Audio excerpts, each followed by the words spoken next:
Hello, everybody. Welcome to Crypto Talk Now live with this brand new show that we're going to have every single Monday. Well, hopefully for the most part, referred to as Utility Talk Now. Very, very excited. But let's first welcome Sean the Crypto Smith. How you doing tonight, Sean? I am fantastic, everybody. Thanks, Max. I do appreciate you making up the show. Really, just so the two of us can chat about utility. Right, that's the important thing out there. It's really always fascinating. A ton of info, really, always coming across the computer there, so to look at. So it's nice to be able to, we can talk it out and maybe break down some things that might be a little more difficult to understand. Yeah, guys, and that's it. This is a unique show. It might be just a little bit different from what you're used to. We of course love to recognize the community and so on. We'll do our best to do like an in and out type of thing. But we're gonna have what we normally don't necessarily have here, and that is a back and forth conversation. It's gonna be a great show. I'm very excited about it. Some of the key highlights of today's show will be quant, obviously XRP and XLM, to have, for instance, Sean's expertise in regards to that. And then towards the end of the show, we're going to get into Cypherium. Yes, Cypherium. I checked out Sean's particular Cypherium video that he recently did. By the way, let's jump into that. Give you a great chance to have the plug, as I would state. But yeah, he has proof. It is ISO 222. Why does that matter? Well, you're going to want to check out his particular video, but here it is right here in regards to his particular channel. I'm going to put that on blast right now, and you can go over and basically subscribe to our wonderful co-host here for the night, which is Sean the Crypto Smith. He is at the Crypto Smith. That's one way to find that, or you just type in YouTube, the space Crypto Smith. I'm sure if Tim Shea is here tonight, shout out to Tim. He might have the link directly primed and ready to go for you. But check it out. If you go to the video section after you subscribe, he has this. He has another one about the XRP buyback drama. But check this out. 4 days ago, he had this one's called The Most Important Crypto, Cypherium. The most important crypto you've never heard of, Cypherium, building behind the scenes to be a top ISO 222 compliant coin. We'll obviously talk more about that here in a bit. Before we kick it into the actual show, I want to state this, and that is we need to recognize some of the members of our community real quick before we get this thing started. Thank you for everybody that's connected with us tonight. If this is your first time being here, by all means, hit the like, but consider changing your avatar if you don't have a custom one to something that speaks more about who you are and what you're all about. We have a very welcoming community here at CTN. We'd love to hear from you. Any questions, comments, whatever. We have a very welcoming community, whether you're new to crypto or you've been here for many years. All right, let's start things off with the first comment of the day. It's KK. Says he's very bullish on Jasmy. I am as well, and it was nice to see that I'm in the profits now for Jasmy. And then let's face it, probably a lot of you guys are as well. There's big opportunity going into the future here with Jasmy, especially when it comes to the news about the unbanning of stable coins, USDT, Circle's USDC by June. Incredibly bullish. Why wouldn't I want to DCA more into that? Thanks for bringing that up, KK. Tim Shea's in the house. Glad to have you here, Tim. What's up, Tim? Always good to see you. We got Cool Cat Crypto. Yeah. Everybody's here.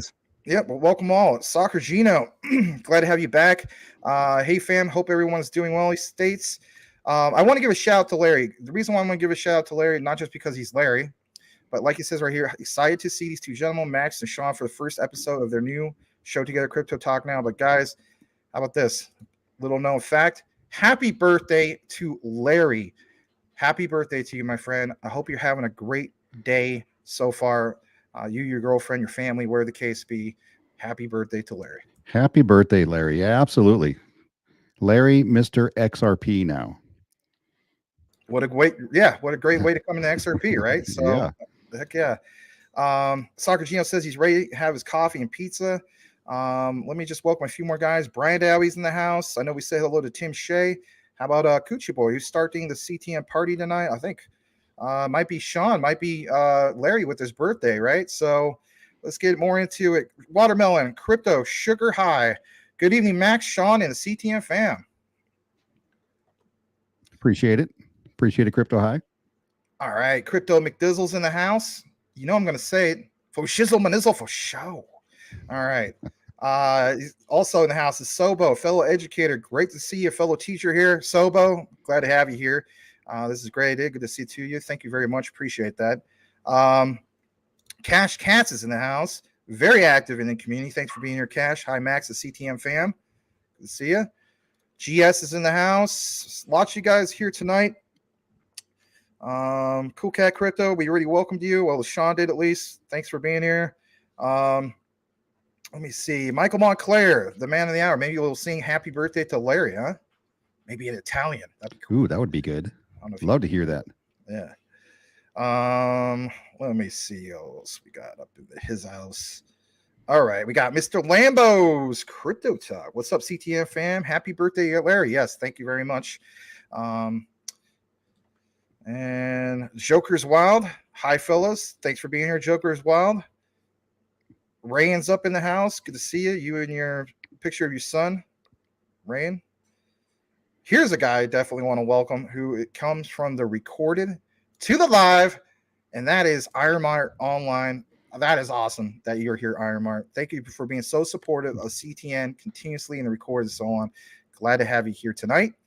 Hey, there's nothing more fun than big tractors. Yeah, I mean, to get paid to do that in itself is just that's fun. How about this? I don't know if you know about this, but there's this place in I don't know if it's right outside of Vegas, but it's in Nevada, where you can pay to just drive around, like, and actually, work the equipment. Oh yeah. It's a big dig site. You can dig with excavators or push dirt around with bulldozers and stuff. Yeah, it's an adult playground for sure. Yeah, but imagine being Ironmart Online. Just that's what he does. Anyway, 2 a.m. in UK. XLM is very undervalued. Yes, it is, and we are towards the bottom of the comments. All right, we're going to kick it into some of our particular headlines, and that is something that we've been following for a while now. All right, so I want to draw your attention to first of all this to kind of catch you up on just that. Which I'm going to bring that up right now. Here it is. And if you haven't seen this particular video, you can go to it. It's right here. It's the third one in the recorded section. It says Quant SATP is a huge step forward for APIs. Now, a lot of times, don't get me wrong, when it comes to our particular coverage, we like to keep up to date on it and so on.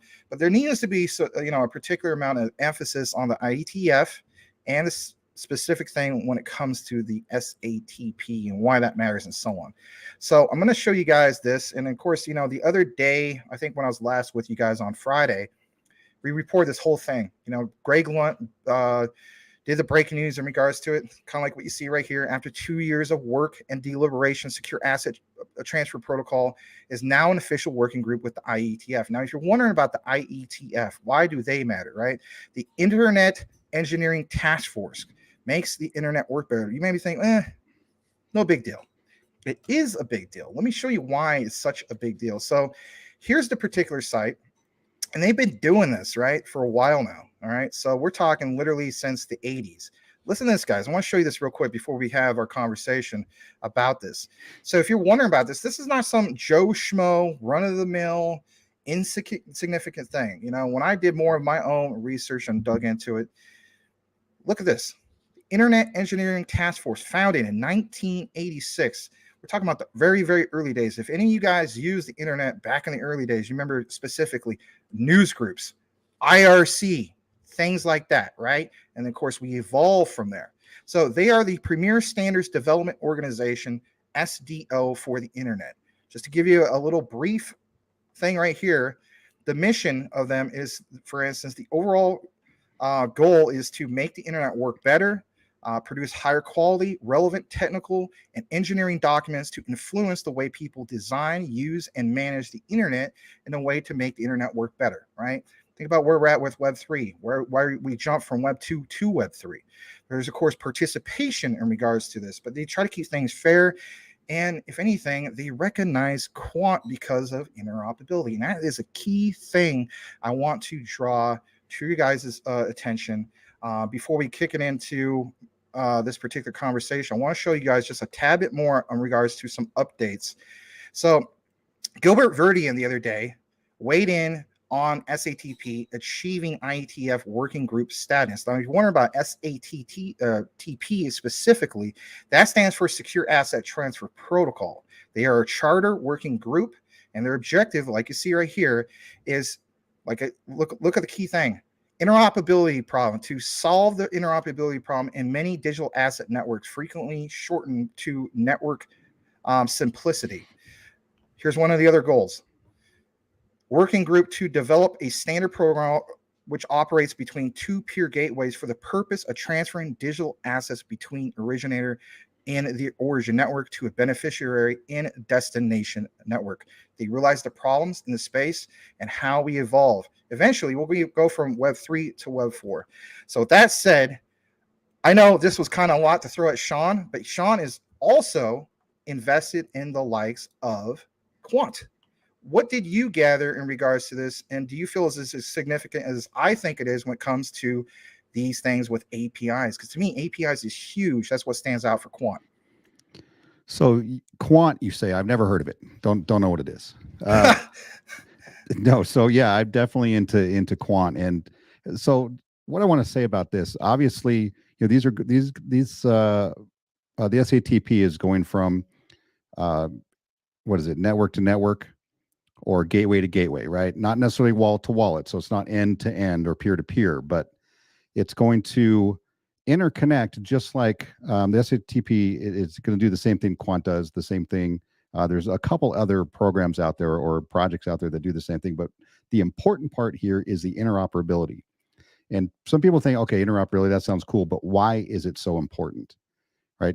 You have tens of thousands or hundreds of thousands of financial institutions, banks, companies in general, different payment gateways that don't have their own crypto. They don't have their own program built. They don't have the resources or the time at this point to create, right, their own program to help move digital, assets around.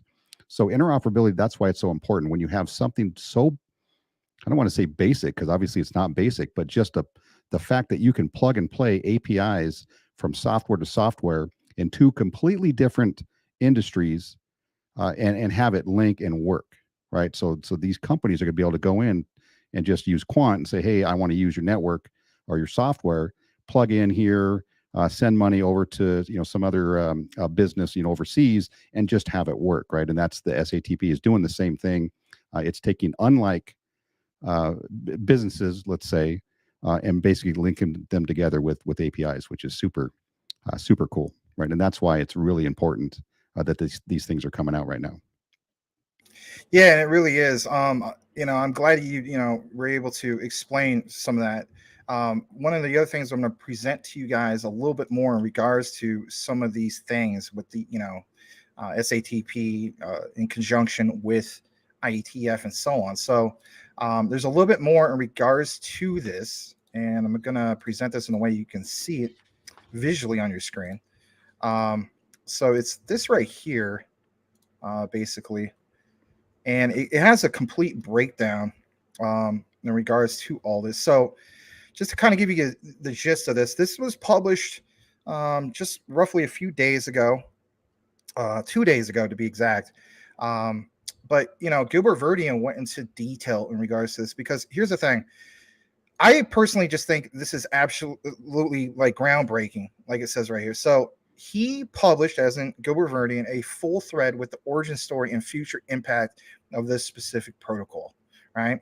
So here's a little bit about this. I'm going to zoom in a little bit. So he states, as in Gilbert, he was very pleased to hear the official approval of the SATP working group with the IETF. This has been a tremendous effort over the last 2 years. This is not something in which, we just got this going like a few months ago. No, it's been a long developing thing. Now, we, of course, outlined many times here at Crypto Talk Now, this whole breakdown and, what they've done with Massachusetts Institute of Technology, MIT, right? So it says it has been a tremendous effort for the last 2 years working with Thomas Harjano from MIT, Connection Science, Martin Hargreaves, which is of course part of the quant team, and Wes Hardacre. I'm gonna blow this up. So when you have this kind of blast from the past, it mentions that, there was this particular announcement, but it says, just in case you haven't seen it, the SATP and WG is officially open and running. It's now time to buckle down and deliver what they promised in the charter. Thank you to everyone, for instance, that put such effort into this and so on. It's actually a pretty big deal. And the reason why it's such a big deal is because you already understand, for instance, the payment APIs, some of these other things, right? Banking APIs, anything related to APIs, Quant really, really stands out. Now, another thing I want to point out is this. It says some of these colleagues came from Intel, IBM, EY News, et cetera, et cetera. This working group, also co-chaired by Quant's network very own Claire Facer, or Faucher, I should say, the journey to IETF starting in early 2003, 20 years ago.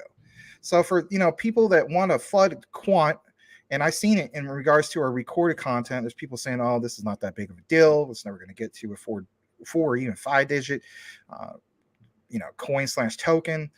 You see some of these things, and you say to yourself, "How can you not see this?"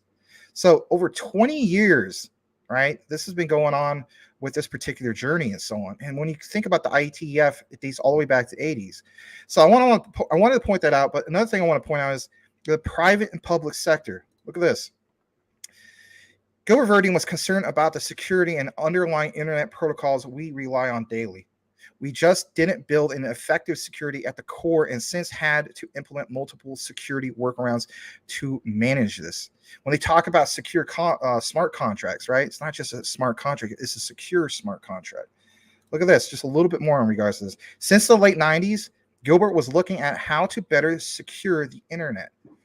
I mean, we're talking about the literally you think about the Matrix, right? It's like you had, I hate to use this term, the Oracle, but it's like, Gilbert Verdine and these guys were literally, working on developing the internet. And then, for instance, they created the ISO standard. Don't believe me? Look into ISO TC 307. The founding stages of that was back in 2014, where we're at now. But look at this. He was looking to better secure the internet, create an alternative secure zone as an overlay that can handle transactions that inherently need more security. The way forward was to create a protocol that can route and secure these types of transactions. I want to get a little bit of what you think in regards to some of this. I mean, am I too far off base? Or is there a lot of significance to have an understanding that these guys are literally have worked with the pioneers of the internet to make things better going forward? Well, anytime you're going to have somebody who's at the forefront, right? I mean, since the 90s, right? I mean, the internet was barely around, and they were there at the very beginning, thinking about safety, right? And that's, something that we're always going to have to consider, right? When we have anything, we're moving information, across the world. Having somebody have access to it or your identity or, however that is, which is, why we're going to have, these safe and secure smart contracts and NFTs and identities. And I'm sure we'll discuss these in the future. But as far as SATP, I mean, he kind of broke it down, and I was just reading the Twitter thread while you were talking about it there, and made it kind of easy, bite size, able to understand. SATP solves following. Right, this is very basic discovery. Okay, first the connecting DLT, which digital ledger technology networks, permissioned or permissionless, they'll discover and identify each other. Right, first thing, routing protocol allows the gateway to gateway interconnectivity and routing to standardized handshakes to establish communication, and then establishing transaction across the network in a secure manner with the appropriate controls, integrity, and access checks. So that's kind of breaking it down right there, and security obviously being one of the main issues that we have to deal with going forward, as you were just talking about there. But the amount of effort that Quant and Gilbert and his team have put in over the last decades is probably incalculable to the crypto space. Yeah, it really, really is. I didn't realize that we have covered quite a bit of this already. We're not even done scratching the surface in Yeah. regards to that. I'm going to go ahead and stop the screen or the share for just a moment. I want to kick it back into the comments just to see if there's any specific questions and so on, just to kind of have a nice balance and so on. I want to welcome Stump Rider. Thanks for being here, Stump. Glad to have you. We actually have a little bit more than this. If you haven't hit the like yet, please do so. We really would appreciate it if we can get this show out to more and more people out there. I want to, of course, wish Larry again a nice happy birthday. I'm glad you guys are doing that. Big Dave is in the house. Welcome back. Excuse me. Max, I'm the house bro. Hello, Brian, Tim, and Larry. I think you say in the house. I thought you were saying you're the house. Well, you could, if you're Big Dave, you could be big as a house, right? Anyway, good to see you, Big Dave. Going further down, if I didn't welcome you before, GS, welcome.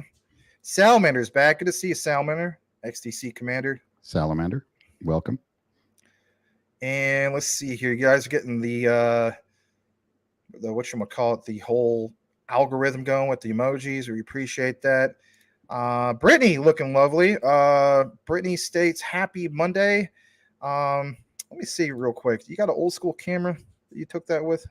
Huh. I have a bunch of old 30, I think was it 35 millimeters that we used back in the day, back in the 90s. Anyway, I gotta get those enhanced because like the lighting is kind of bad. I'm sure you had those problems back then too. Yeah, not great tech. I mean, great tech at the time, but as far as we can look back on it, we're thinking, how did we even survive? Yeah, exactly. Quant's on fire. Thanks for pointing that out. Is Quant the one that runs an ETH? I think you're putting too much focus on that instead of Overledger, but that's just me. But that's okay. And not only that, we squashed the FUD in regards to ERC20 to QRC20. If you haven't checked out that particular video, you might want to do that. Let's go further down. Let's see. We have somebody from Twitch. That's a miracle. No, not really. Snortshup iCarp. Do either of you have any thoughts on Proton/XRP and their projects? Well, how about this? Sean, take it away from somebody from Twitch. Shout out to our Twitch community. Well, I don't have any specific info on Proton, although XRP obviously in all of their projects, but anything built in the XRP. What's funny is that you don't think with the XRP ledger, you don't think they have other projects like BNB builds off of theirs or Ethereum, but they can do with the XLS20 now they can host their own NFTs. They've got first person shooter games within play, pay to play. What else was I going to say? Obviously, there are numerous other projects that are being built off the XRP ledger, none of which Ripple really has any involvement in. So it's when you start to look out there are so many different projects built on the XRP ledger. It's amazing, really. Yeah, it really is. It's impressive. I mean, let's face it. I mean, Snorch, you may well be a gamer. Obviously, you're on Twitch and so on. Maybe you're into it because you want to know what they can build as far as things on their particular blockchain from a gamer point of view and so on. It'd be really, really interesting to see if anybody starts developing any type of blockchain project specifically over there, instead of like the typical ones like Gala and so on, right? I want to welcome Big Watch Dude. Hey, Max, the CTM fan. What's up? Crypto Smith. Big Watch Dude. Good to see you. Thanks for showing up. And let's see. You're subscribed to Sean, the Space Crypto Smith on YouTube and follow him on Twitter. Yep, absolutely. Thanks for doing that. Joker's Wild. Gilbert Verdian is very friendly with the UK government. The UK wants to become the global hub of crypto. Very bullish. Yeah, I'm very bullish on that as well. We covered that many times about the whole thing about the digital pound and so on. Let's go further down. Let's see. Drop your questions if you have them. Yep. We appreciate that for myself and Sean. Quant will be at least 1,000. I agree. Woohoo, smash. Well, you didn't say woohoo, but thank you for that, Soccer Gino. Smash the like.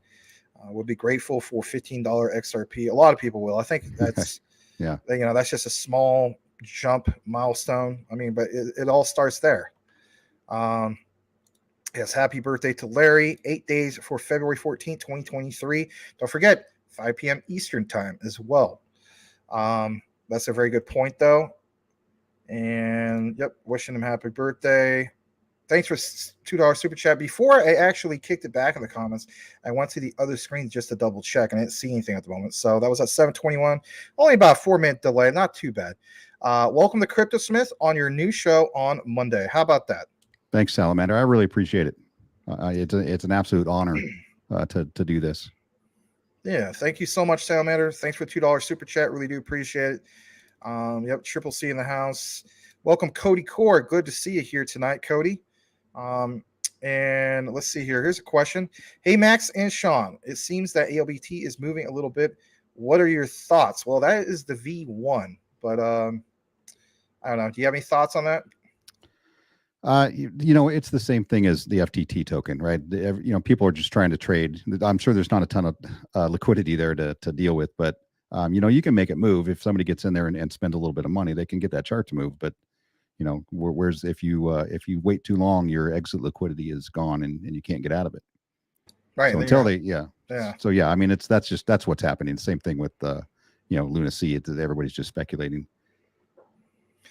Yeah, just wait for V2. That's the way I look at it. It is a different type of situation. All right, Salamander states, have you heard Fury XRPL game release? I have not heard of that. Have you heard of that? Yeah, as a matter of fact, I have. The devs reached out for me to do a review for them, and I'm still thinking about it.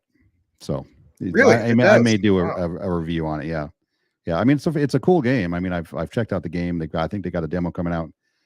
But it's it's just one of those things where I have to evaluate what I'm going to do and what I'm not going to do on my channel.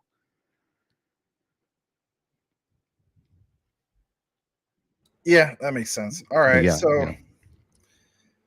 all right, we got 45 watching with 30 likes. Well, thank you so much. Let's kick it back into the particular our footage, I should say, coverage, not footage. Let's get a little bit more back into this. I'm going to present this in a way for you guys can obviously see it. Give me just a second. So here it is again. We got down to this particular point for the transactions. I want to give a little highlight for this because a lot of people say, quant doesn't really do anything in regards to that. It's just hear me out. So yeah, transactions. So the main methods to creating a protocol are create a product which is widely used, which then becomes the adopted standard for that particular use case, right? For example, remember Napster back in the turn of the century or the new millennium, right? Yeah, Metallica went after him and so on, but that was an example for P2P, peer-to-peer. Create a protocol openly with no restrictions and embedded in systems which are used, right? But when you think about what he's mentioning here, right? Creating an adopted standard, right? Come on, ISO, right? Literally, he wrote the ISO standard. That is so significant. A little bit more in regards to this. 6, widely. For instance, Telnet, Unix, TCP IP in the early 80s, right? I remember, some of the first online games I ever played was TCP IP, right? So that peer-to-peer, right? We didn't have necessarily go from the step of having like dedicated servers located at actual data centers so we have a good connection, right? It's just strictly peer-to-peer. But yeah, look at what is mentioned here, right? The collaboration of RFCs, SMTP, right? These particular protocols, right? Like you don't even think about HTTP, so on and so forth. There's a good example of adoption of protocols and standards when you look at OCI and TCP. Again, understand the particular quant connection. Here's a little bit more in regards to this, right? This is a really good outline because it pounds home why this is so significant in regards to quant's connection with this whole thing of APIs. So it says, where an open protocol was easier to access, simpler to implement, and widely adopted, started in the US DoD in 1983 with World's TCP/IP Day. He decided the best option was to create a protocol through industry collaboration, and 20 years later, The IETF was at the right place and approach. So, I mean, again, when we state that, this whole thing with IETF, they're not just something that just popped up a few months ago or a few years ago. They've literally been doing it since the beginning. I mean, I know some people are going to state, well, the very, very beginning of the internet is, the Russians' ARPANET. That's debatable. I'm talking about as far as what we know and so on. But look at this further. This particular point, the blockchain ISO standard. Why is that so important? Why is that so significant? Well, we have a little bit of a breakdown. So we're getting into the whole thing about SATP. But like he says, what is it, in reality, what does it mean? It says, we are on a journey and transformation to the internet of distributed ledger technology networks. That's another key thing. Providing better security, which will coexist with internet networks. And the reason why I feel there's so much significance on that is because if you have the right amount of security and so on, that in itself is probably one of the most important layers of what? Utility going forward. I mean, look at all the flaws that we've seen, for instance, in the past with security. I mean, obviously ALBT and some of these other ones of the past. Just a couple more ones before we get more into this. We see a future with networks such as the larger current internet networks of today, transacting data and formative value. SATP, like we're talking about earlier, will be a core infrastructure in regards to internet routers operating like BGP today. Again, think about your router in itself, like your physical router, right? That you have connected to your cable modem.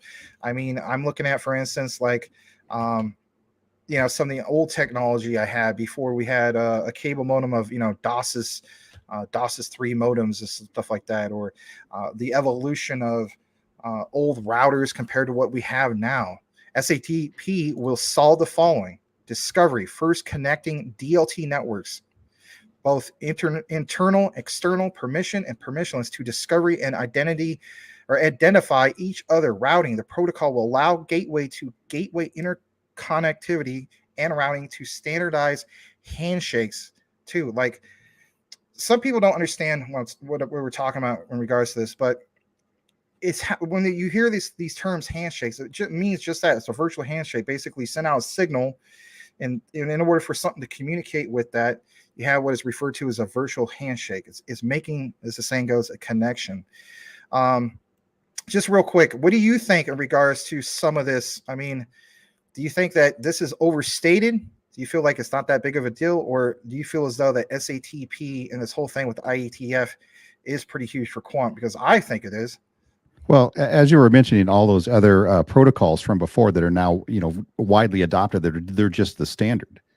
They all went through the IETP, and they go through a process what they call RFCs, which is a request for comment. So they send these out, and it goes out to engineers and programmers and a large website, not owners but builders, and they are able to comment and give recommendations on, like, SATP. They would send that protocol out there and say, hey, this is what we're working on. This is what it's going to do. What do you guys think? Essentially, right? That's kind of a general overview of what they do. But that's how important it is, because for this SATP to become just the standard of the way things are done in the future with blockchain to blockchain or enterprise to enterprise is going to be huge, right? That's going to set quant up as a legacy type, information mover, going forward. And that can't be overstated, I don't think. No, it can't be. I mean, that's the way I look at it. I mean, and Gilbert has even mentioned countless times that it's not that, you need to know, the physical name. Like, for instance, some people say, well, I want to see that, it actually says quant behind this. It's like, well, in reality, think of all the things that had utility. For instance, we use this particular example of like plumbing, right? So it's like, that the plumbing works. Do you actually need to know every single part that's part of that plumbing, the name and manufacturer of the parts plan, or, who distributed it and so on? All you need to know is that it's all together and it's all working. That's the key takeaway, right? Yeah, you do the same thing for almost anything in your life, right? And Right. we dig into it because we enjoy this stuff, right? Think of your car. You get in your car, you turn the key, it works. You're not concerned about who made what the alternator in there, who makes the belts that are turning the Exactly. the fan wheels. So it gets in there, works. If you're a mechanic, yeah, you're going to be more into that. You're going to know a lot of parts in your car and how it works. But 99% of the people out there don't care. They just want to turn the key and have it start. And just like in this financial future that we're working towards, people are just going to use it, not knowing what runs it. Right? I use the term plumbing. Right? It's the plumbing of the financial future or the financial system going forward. And most people aren't going to care. They just know it works, and it works quickly, and it works less expensive than it used to. That's what people care about. And more efficiently. I think that's more the key efficiently. thing. Absolutely. Yeah. Just a little bit more in regards to this, guys. So, it states transacting, then establish transactions across networks in a secure manner with the appropriate controls, integrity, and access checks. It's like you need to be able to, dot the I's, cross the T's, and make sure that everything is, secure. There's a little bit more in regards to this. Why do we put so much emphasis on this whole thing of SATP? Well, look, we'll solve the following. Discovery. First, connect DLT networks, for instance, internal, external, permission/permissionless, to discovery and identify each other. The routing, the protocol allow gateway to gateway interconnectivity and routing to standardized handshakes, like we were just talking about, to establish that connection. Transacting, then establish transactions across networks in a secure manner with the appropriate controls, integrity, and access checks, making sure everything, is where it should be and why that's significant. Now, there's this right here. It says, I'm very much looking forward to working on SATP and seeing how the industry will implement SATP in their products and networks. There's, of course, this, recent draft. That particular one is a lot of info. You will not be able to get that done on this particular show, but a little bit more that I want to show with you guys is this right here. And like it states, shout out to Greg Lunt, and that is Overledger is an API to value transfer. Crop that, stamp that, retweet that. I am, because I want people to understand this is where Quant really, really stands out. I mean, they stand out, period. But for those who want to flood or overlook this whole thing of APIs, I think you're doing a disservice to yourself. So listen to this. Overledger is an API to value transfer. Value transfer is an API to humans. Wow. Very well stated. This comes from Lex Freeman. A lot of you guys already follow this guy. You already know who he is. He's been featured all over the place, right? He interviews big name people. I just saw him recently on the Joe Rogan Experience. So listen to what he states. Humans are an API to ChatGPT. ChatGPT is an API to Python, right? That particular programming language. Shout out to Cool Cat Crypto, I guess, who knows some of this stuff. Python is an API to C. C is an API to assembly. Assembly is an API to binary. Binary is an API to physics. Physics is an API to the machine that runs the universe. It's computation all the way down. That's pretty powerful stuff, to say the least, right? And I thought that was pretty impressive. And that is, shout out to Frankie. He watches us. He had a question for Greg, and that was, do you have a post to know the key dates this year for Quant's projects, launches, and so on? It's a good question.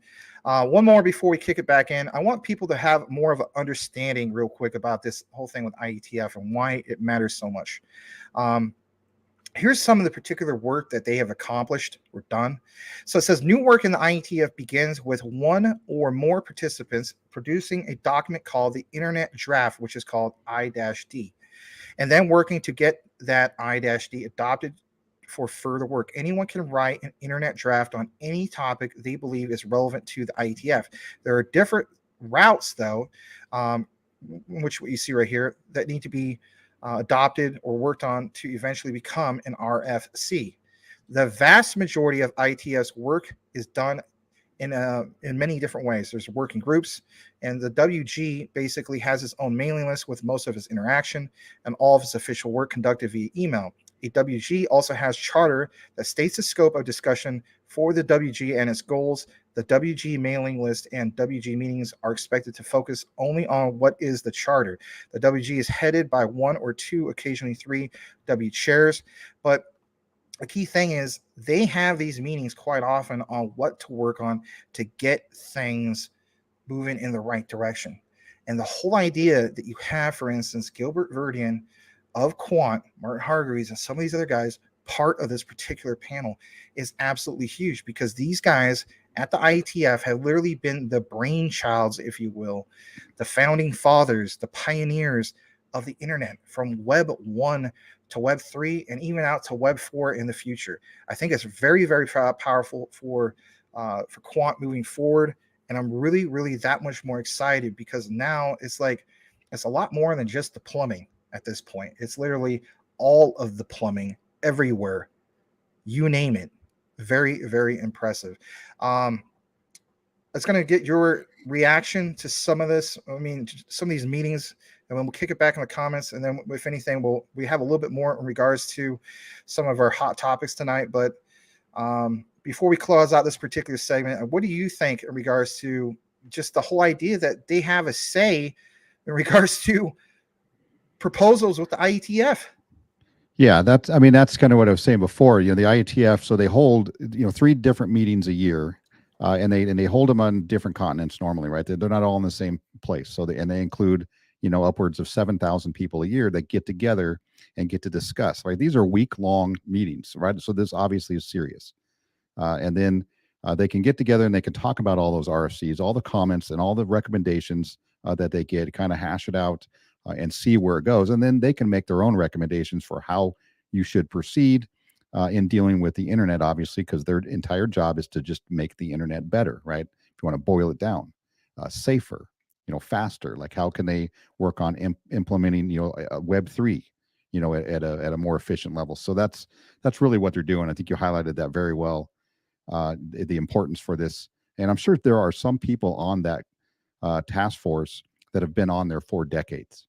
Right, so they are highly skilled, they're highly knowledgeable, they're intimately known throughout the internet task force, and anybody who interacts with it. It's kind of, if you don't know about it, I mean, you never heard about it, it makes you wonder. Like, okay, now I can kind of see, right, how does the entire world deal with the internet all together at the same time? Well, they have to go through central authorities, not an authority really, but a central place like the IETF to help gain standards, right? Because you have to have that. You can't just have everybody just doing whatever they want. It doesn't work that way, right? That everything has to connect. So, I mean, they've done a great job. I don't know what they could do better. I'm not technical like that on building internet. So, I got no complaints from from my perspective.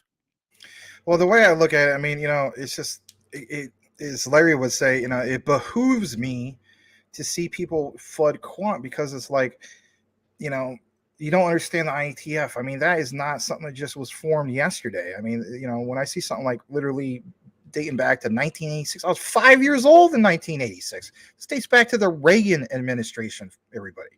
And the way I look at it is that is powerful in itself. I mean, you think that the IETF is really just going to pick anyone and everyone? No, they're going to, I guess you could say it's more than just doing their own research, and see that Quant connection. That in itself, like, even if I didn't know anything about Quant, that would be good enough for me personally. I'm just going to throw that out there. That I just thought that was super impressive. Shout out to Greg Lunt. He did a very, very good job with his outline. If you guys want to learn a little bit more in regards to, the nitty gritty, the deep dives, by all means, follow Greg Lunt, because he's killing it with the research. I see that we almost have 50 people. Smash the like button if you haven't done so already. Drop comments, questions you have. We'll kick it back into the comments. Thank you for joining us on this new weekly show referred to as Utility Talk Now, with myself and Sean the Crypto Smith. All right, let's kick it back to the comments for a bit. Let's see here. We have, for instance, I think I lost my particular spot. Let's see here. Crypto McDizzle for Shizzle. SEPA transfers take between 1 to 2 business days. Swift transfers take between 3 to 5 business days. Yeah, very good point. Some of the old technology, and it's like I stated before. There's a lot of different particular shows or content creators that stated that Swift is going to be replaced. It's not that it's going to be replaced. It's more like an upgrade, if you will. But at least going from the old way of doing things, to the new way, right? We understand how significant, Ripple's XRP is, XLM, some of these other ones and their particular technology. The key thing here is the technology, right? Mr. J Crypto's in the house, says, hey, thanks for being here. Enjoyable lifestyle. Welcome. Volt will make it to the top 1 billion market cap by the end of this month. All right. Thank you very much. Mr. J Crypto, anyone ever looked at InstaDApp video on my channel to become their own bank? Are you aware of InstaDApp? Sean? Do not. I'm not aware of it. I do have that written in the notes, Mr. J Crypto, for the research, but thanks for pointing that out again. Fern J75. Sorry? No, I was saying their own bank. That's obvious. That's significant. Yeah, that's what I wrote down. I was like, yeah, that really caught my attention because, the whole thing with LCX. Speaking of LCX, Fern J75 is in the house. LCX and quant be the foundation of the future economy. Thank you for that. Let me go further down. We have Crypto McDizzle.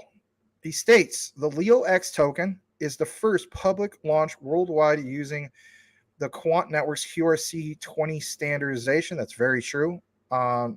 LCX and the Liechtenstein-based exchange and long-term strategic quant network partner will manage just that. On top of that, Crypto Mike states, physical asset-backed NFT marketplace Galileo Protocol becomes the first company to use the QRC20 token standard. Very true. Galileo Protocol QRC20 LEOX token now live on LCX exchange. Yep, it's pretty cool to see that. I mean, I think that drew a lot of significance to LEOX and so on. And let's see where else we're at. Welcome, everyone. Please drop your comments. By all means, hit the like. Shaka states, that's a great thumbnail. Well, thanks, Shaka. Really appreciate that. Yeah, nothing like, seeing Mr. Crypto Smith over here looking all spiffy. Good to see you, Shaka.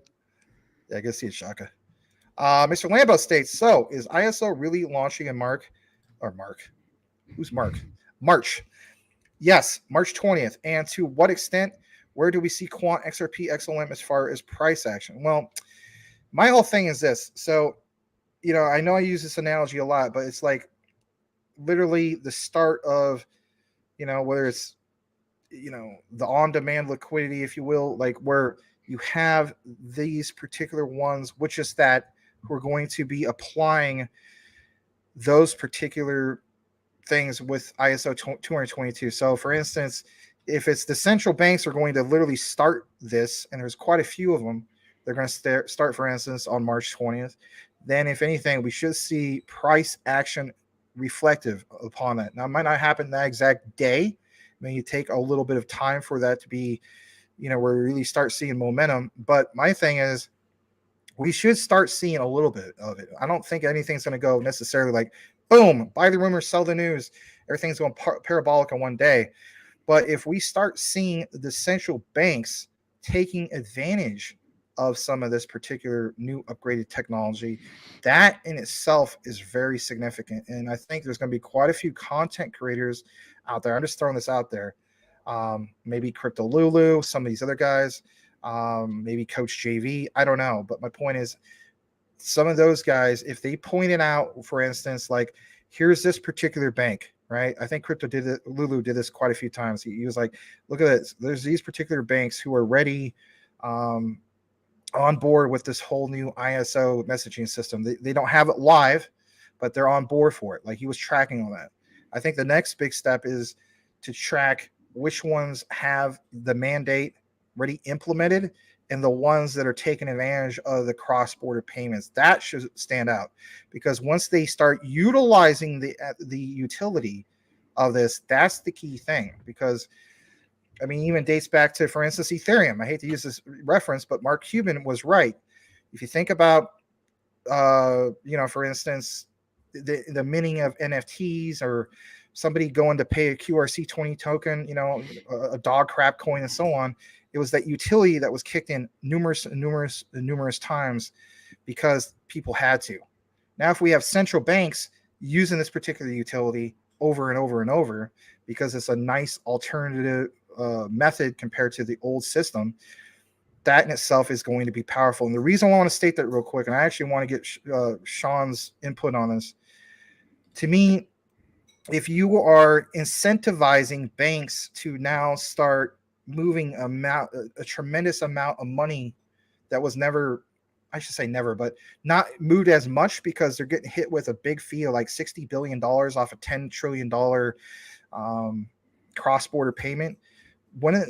To you that, you know, incentivize more and more banks like, look, we're on the new technology. You know, we're using Ripple's on-demand liquidity and so on. The whole new thing with ISO 222 with the messaging service and so on. Let's start using this to our advantage. And then once that spreads like wildfire, to me, that would spark price action. To me, that just makes sense. What are your thoughts? Well, it really all comes down to messaging, right? To people who are in crypto, right? And this affects only people who are in crypto as far as, you know, price action, right? What has to happen for the price to go up? Well, you have to have a lot of people start to buy it, right? So they need to know about it. So how many people in the crypto world are, you know, really concentrated on ISO, you know, 222, you know, maybe a quarter, right? A lot of them are sitting around just looking at Bitcoin, you know, and just waiting for it to hit 250,000, you know, whatever century that might be. But right here, I think, so Swift is going next month, basically saying, hey, if you want to do business with us, or if you're still part of our Swift network, you need to have upgraded your system. And I'm sure we're going to see some issues, right? So this is going live. I'm sure there's going to be some hiccups that they're going to have to deal with and take care of. Some other, like Quant and XRP and XLM, right? They're in a different world. So they're not necessarily they're not using Swift. And so I don't believe it's mandatory right now for them to all go you know, live at the same time. So I think we're going to see an implementation of this over the next year or so. But Swift for sure. But I just don't know how much interest there is in the ISO tokens in the crypto space in order to create that, you know, buying frenzy, you know, in order to see, you know, good price action, at least in the short term. Okay. That's a great question though, Mr. Lambo's Crypto Talk. My thing is, I mean, if anything, how about this? Can we agree on this? None of this has been utilized yet. Some of it's going to be utilized. If some of it's going to be utilized, then if we're at the particular price levels we're at right now, and some of it's going to be utilized, you can draw your own conclusion going forward. Yes, it's speculative, but that's what excites me. Yeah, with utility, yeah, the price will come 100%. I'm with you, Max. Yeah, so it's kind of like Field of Dreams. If you build it, they will come. And then they will come. Exactly. All right. Coochie Boy's in the house. Yes, Ajax is still hot. Yes, it is very hot. That was one we covered quite a few different times. Let's jump into that just for a brief bit. You know, I just saw, for instance, those headlines we were going to get into. Well, so much for that, but we'll get into that as well. But anyway, let me share the screen with you guys here in a bit. Here we go. So we have on my particular, top 100 singularity that jumped leaps and bounds, Ajax, right? Now in the top 100, ranked 74th overall, 24-hour period up 32%. But listen to this, guys, parabolic. 7-day chart up 210%. We cover this since it was 4 cents. 4 cents. Yes. So shout out to anybody who got to this. I think I saw one person who mentioned that one of his biggest bags was this. So shout out to you, sir. I do remember this on the math that at 4 cents, if you put in $8,000, that was $80,000 return. And this has, of course, gone up since then. So you could do the math, adding it more further. You know, here's the thing, guys. I will always state this. Do not FOMO into anything. But guess what? Shout out to whoever FOMO'd into this at 40 cents because it's now 53 cents just about. So there's, you know, 9 times out of 10 don't FOMO in anything. But whoever FOMO'd into that, even at 40 cents, you're up close to 13 cents. Not too shabby. We're going to take a moment to see what's going on with that. Volume is dying. So if anything, it's probably going to go down the other direction. We'll take a look at the candles real quick on this particular one. If I could just get the trading view going. Hold on a second. So, shucks. Where is my option for that? I had it just a second there. Damn. January 9th, it was 7 cents. Yeah, that's crazy. A month ago. Right, a month ago, right? So crazy. I mean, even if you weren't the guy that came in at 4 cents, I mean, it's crazy. I don't know what's going on with my trading view right now. I apologize, guys, but yes, I'm glad that Sean pointed that out, because that's crazy stuff. If you guys are wanting to see, what's been happening with this, so for instance, I mean, this has been around a very, very long time. Some people will say, "Oh, well, technically rugged." That no, just you got to keep in mind these cycles, right? So, for instance, you had pretty significant recent all-time highs that happened in April of 2021, went up to 51 cents. Then you have, for instance, September of 2021. This went up to, again, roughly about that range. So it went up to about roughly 57, 58 cents. And then recently, right, we're approaching some of these previous, all-time highs from 2 years ago. In that particular range. So there's this guy over here. He posted on February 5th, which is literally yesterday. Look at this guy. Stop FOMO buying. People made 10x who bought in December. Think about it. When you make 10x, the others will make 100x. So you can imagine how unrealistic it is. Better ape in other projects. This train is overbought and will not make good profits anymore. Okay. Nice way of footing that. But here's the thing, like I pointed out, this was literally 40 cents the other day. So shout out to whoever did FOMO in at 40 cents because you're now up. I hope those people at least are watching it either like a hawk or put in a sell alert. Otherwise, they are probably going to get wrecked by FOMOing in. But anyway, we wanted to draw you guys' attention to this. Thanks for, again, pointing some of this out. Kushi boy.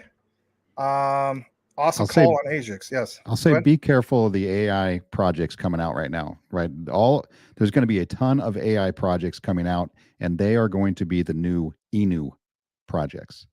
Okay. So then they're going to try to capitalize on, the new term in town, AI, everybody's going to get on board and they're going to try to capitalize on that. And there's going to be some rug pulls. I guarantee it coming your direction. This one here obviously is way more. That's a solid one. Yeah. I mean, that's a key. Yeah, I wouldn't worry about this. Yeah. I don't know if I'd be buying in right now, but no, I think it's too late. I mean, well, here's the thing, even without looking at the candle chart, right? So you're already seeing it, the volume is already gone. So that tells me already, people got their money. They're selling. Yeah. And don't buy on green candles. No, don't do that. Never a good thing. But for the last couple of days, somebody who got lucky with that. That's another story. Yeah. You didn't have a choice if you wanted in. Yeah. Yeah. Another thing we're going to bring to your attention in regards to AI. Here's another one that is doing really, really well. We have brought this to your attention many, many months now. Shout out to some of you guys who are into this. I think Mass Debater is in this, and that's ALI. Artificial liquid intelligence. This is one in which we talk about ease of access. You have new investors who, for instance, jump onto that particular platform with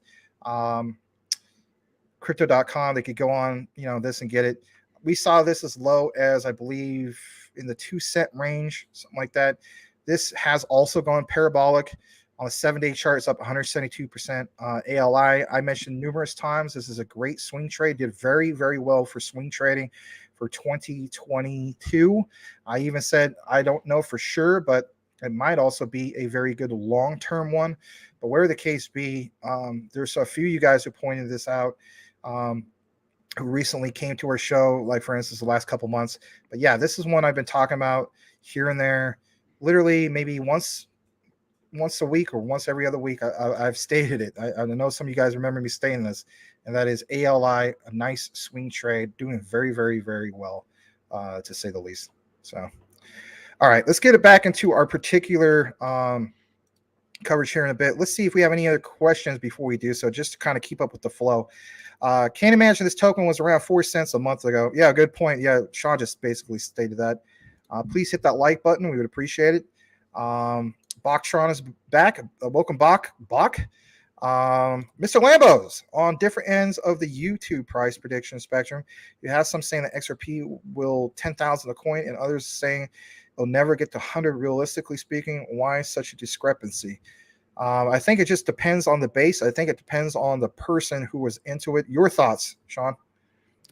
Well, so anybody who's saying it's not going to get to $100 is basing it on market cap, right? They have this idea in their mind that market cap means something. And so at $100, right, the market cap seems, out of control, like it's just going to eclipse Bitcoin and the entire market. But that's not true, because utility doesn't care, right? When you go buy gold, do you care about what the market cap of gold is? You don't care. Doesn't matter. Why $10,000 a coin? Obviously, there's been some studies. People are trying to figure out if XRP is moving all of the money. You guys have heard the term XRP, all the money. Personally, I don't believe XRP is moving all the money, right? There's too many other projects out there that are involved. So that's kind of where those numbers come from. Will it fall somewhere in the middle? Maybe. And we're still talking about, years from now. But in order for XRP to be useful and to be used as it's intended, it has to have a high price. It can't be at 40 cents. It can't be at 50 cents. It can't be at $1. Otherwise, banks and central banks that are going to use it, and not all of them will, but the ones that do, they would literally have to own billions of XRP in order to move the kind of money they need to move, and that makes no sense. It creates a higher fee structure. It's not convenient in any way. So that's kind of where we're at. And I know we'll probably talk about this at length at some point. But that's why the price disparity. It's just your belief system. Well, we will talk about this at some point. I do want to highlight this real quick because I do want to hear what you got to state in regards to this follow-up question from Crypto Mike. Statement, I should say, because people don't understand all the money going to Ledger. Your thoughts in regards to that as well? Well, I'm not certain exactly what he's talking about, but basically, here's how it's going to break down, right? In order to use on-demand liquidity, now I'm not even talking about cross-border payments. There's two different things to deal with. Moving all the money, right, is usually talking about on-demand liquidity, right? So you're going to have an in and an out. So you're going to have money that needs to be moved. Let's say it's $1 million, right? The bank sends it, turns it into XRP. That XRP is sent and then turned back into fiat on the other side, whatever country it's in. So you're having a buy and a sell. The banks aren't necessarily going to hold XRP. They're not just going to buy tons of XRP and then sell it and then send that's not the way that's intended to work. So you're going to have offsetting transactions that really probably aren't going to move the price very much, right? You would have to have really big buys and then very few sells in order to really move that price. So to me, there's going to have to be some sort of mechanism that is going to move the price to where it needs to be to make sense for everybody, right? And I don't know what mechanism that might be. That's something they're probably thinking about. How does it get, to that price that makes sense? And even, Joel Katz and Brad Garlinghouse have both stated that XRP clearly needs to be at a high price in order to be used the way it's intended. So, and that it's funny you mentioned that. We're going to talk specifically about what Sean is referring to with this. You're not going to want to miss that particular part. I need to state this real quick. If you're tuned in from iHeartRadio, some of these other particular platforms like Sirius XL, Sirius Radio, and so on, we'd like to welcome you. I also want to state that none of this is financial advice. The reason we have to state this is because these guys are listening and they can't see these particular disclaimers. Nothing here is financial advice. Thank you for tuning in with us at this particular roughly around 1 hour mark of the show. Please hit the like if you have done so. And please, by all means, subscribe to Crypto Talk Now. And also, Sean the Crypto Smith, we're going to give him another plug here right now. And again, guys, thank you so much for being here tonight. If you're new, consider changing your avatar. Something speaks more about who you are, and what you're all about. Let's go ahead and share Sean's particular page. Here we go. And here it is, Sean the Crypto Smith. You can go over to his particular YouTube page. It is the space CryptoSmith, all one word. He has a new XRP video that he put out earlier today, and it's about the buyback drama. It says bored with crypto. Check this out. Obviously, he put out some other ones, MMAI. He talked about Cypherium, which, by the way, guys, that's towards the end of this particular show. Not going to want to miss that. He talked about, for instance, library token hearing. That was about roughly 6 days, a week ago, and so on. He covers Stellar, XLM, XRP quite frequently. By all means, guys, give him a sub. We'd love to see this tick up to 1.53 to 1.54. Would be really, really cool. And also, you could follow him on Twitter. Let me see if I can even pull that up. Share this tab. And it states this right here. Yes, at Sean CryptoSmith is his particular Twitter. He's pretty active on it. So by all means, give him a follow. And thank you for being here tonight. So let's kick it back into our particular coverage. If you're just tuning in and you're like, oh man, I hope I didn't miss the XRP XLM coverage. Well, guess what? We're going to get right into that. Sean, in my humble opinion, is a very, very detail-oriented person when it comes to his knowledge on XRP and XLM. So I'm very excited to have him here with us to talk about some of this. So let's go ahead and do just that. Let's get into our particular XRP/XLM coverage. All right, I'm going to go ahead and share this. And before we start talking or having a conversation about this, I saw this, and shout out to 24 Hours Crypto is his name. I'm following him. We're going to present this, and then we're going to talk about it here in a bit. So here it is. And it says, Dear XRP holders, Vanguard is increasing ownership in CME. And here's the thing, guys, before or after we show this particular video, we are going to give you a breakdown on why Vanguard is important, why CME is important, and so on. But like it says, Vanguard is increasing ownership in CME. CME is in worse with Ripple. This all makes sense now. Where all the people are like, what has happened behind the scenes? They know revenue will skyrocket.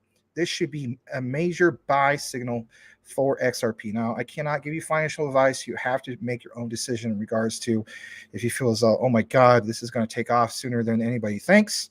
A lot of us feel as though what's going to happen by late March is crucial. We could get a Ripple versus SEC win, all these particular factors, right? Here we go. This is 2 minutes and 13 seconds. You'll hear from our particular panel, me and Sean, here in a bit. Here we go.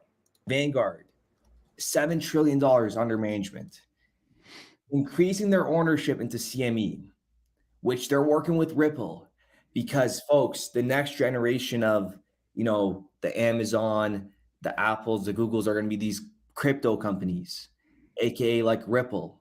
So they're increasing ownership in companies that will utilize their systems, that will grow their revenue.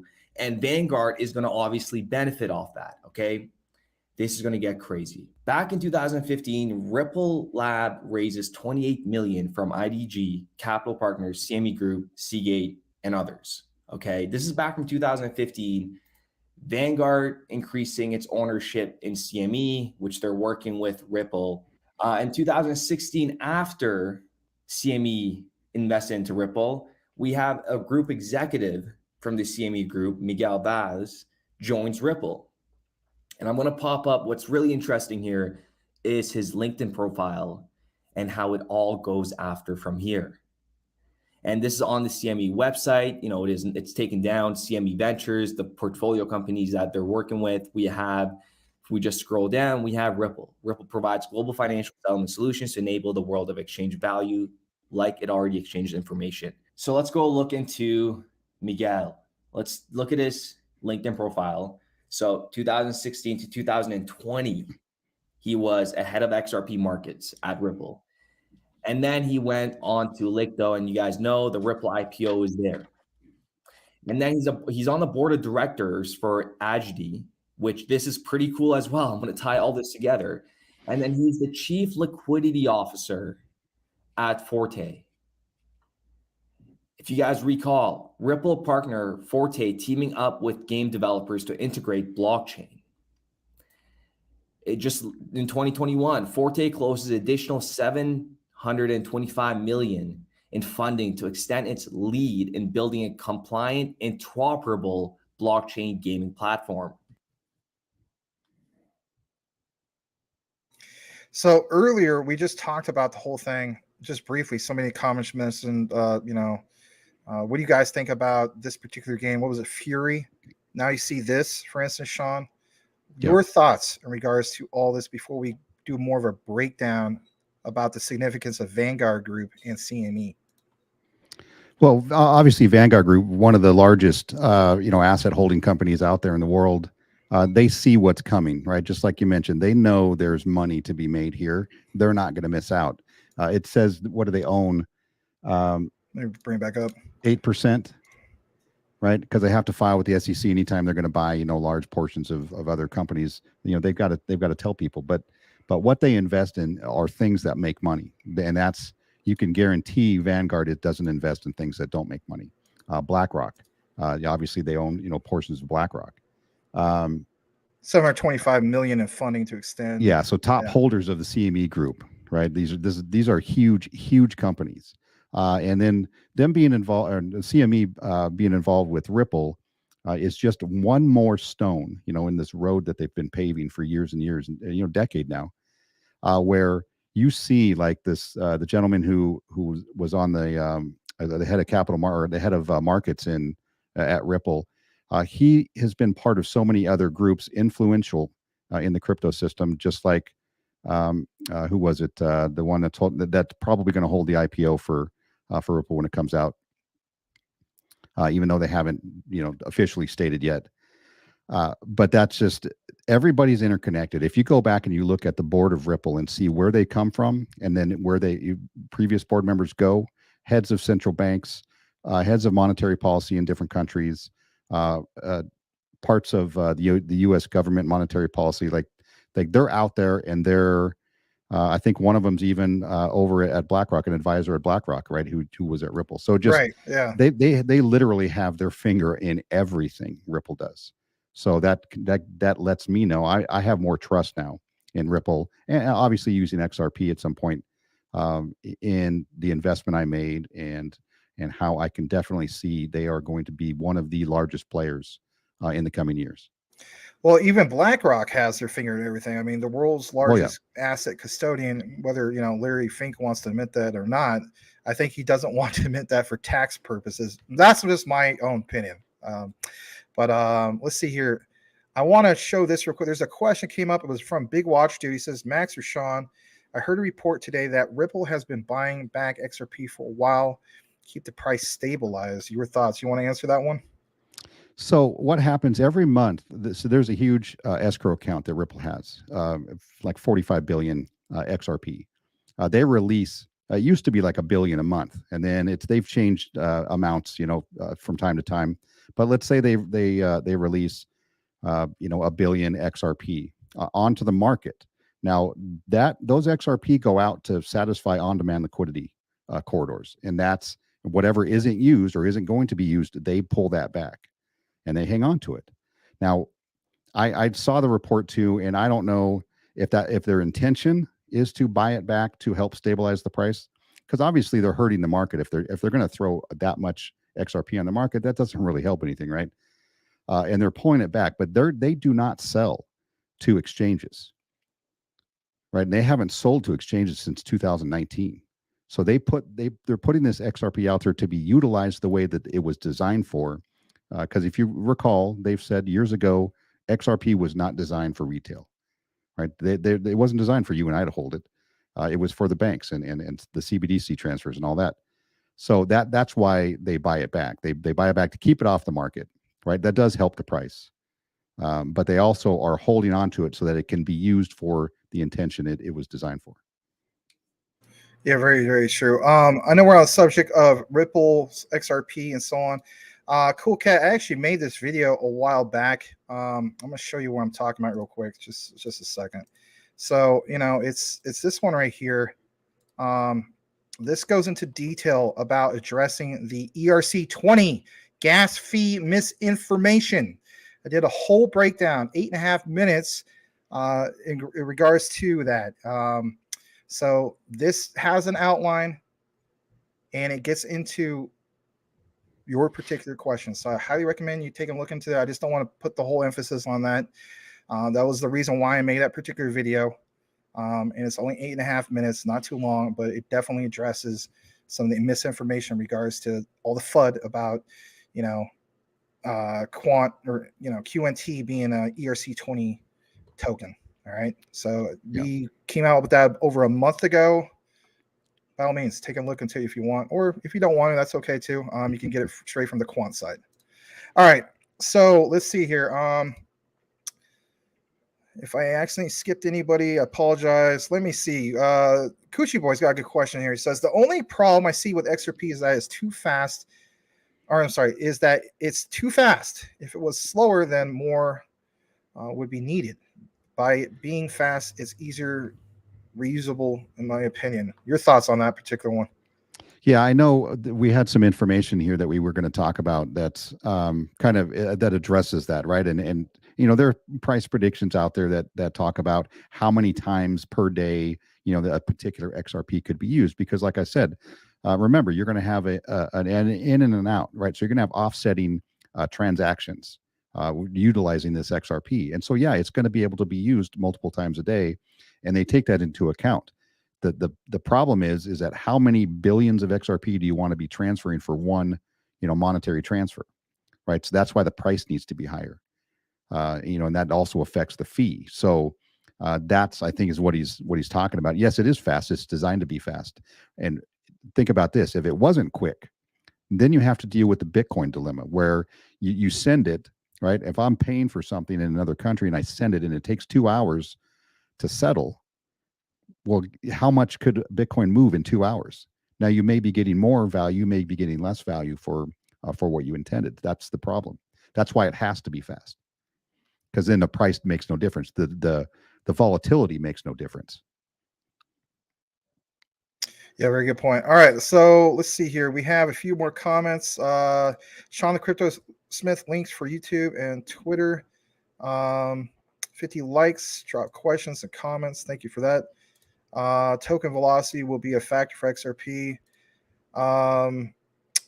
If you send quant from point A to point B, is there gas fee? It turns to a QRC20 token. Watch the video or just go to the quant site. It's all there. So you're not sure, then I don't know. I don't know too. I'm not trying to convert atheists into believers. How about that? Yeah, so they're not going to have gas fees like that. That's you're thinking about it all wrong. There's not going to be gas fees like that. Right. That's the whole thing of why it converts. Again, I would just watch the video. It does a solid breakdown for you to squash. Yeah, it was built on the ERC. It was built on Ethereum, but it doesn't really run on that. So that's really what you need to know. It's not going to transact on the ERC20 side. All right. All right, let's get further down. Cash Cats. I'm wondering if Bitcoin is divisible by SATs and Ripple is divisible by drops. Then what would quant be divisible by? I see where he's going there. Yeah. I don't think you can answer that one. Yeah. Hold on. Here we go. So if I buy quant right now and send it to my wallet, there is no gas fee. Why don't you just go watch the video? Oh my God. Cool Cat's stuck on this one. Yeah, this is what frustrating. I have friends who do this to me all this time. So if I do this, how do I do this? I'm like, can't you just Google it? Okay, let me Google that for you. I mean, all right, I don't mean no disrespect, but I mean, this is turning back anyway. It has a solid breakdown. It literally converts it to a QRC20 token. It has an outline about it. Look into it more, for yourself. All right, let's kick it back into the XRP info news that we have for you. Let's do this. All right, so here we go.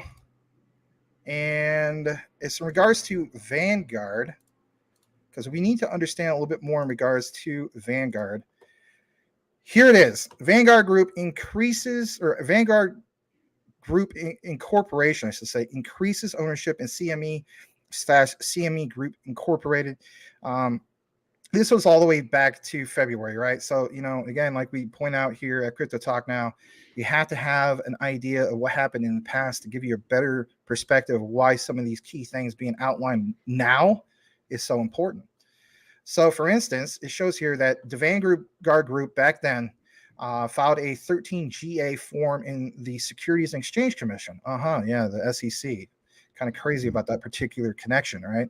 But it states that they disclosed ownership of 31,356,965 shares of the CME Group, CME. This represents 8.72% ownership of the company.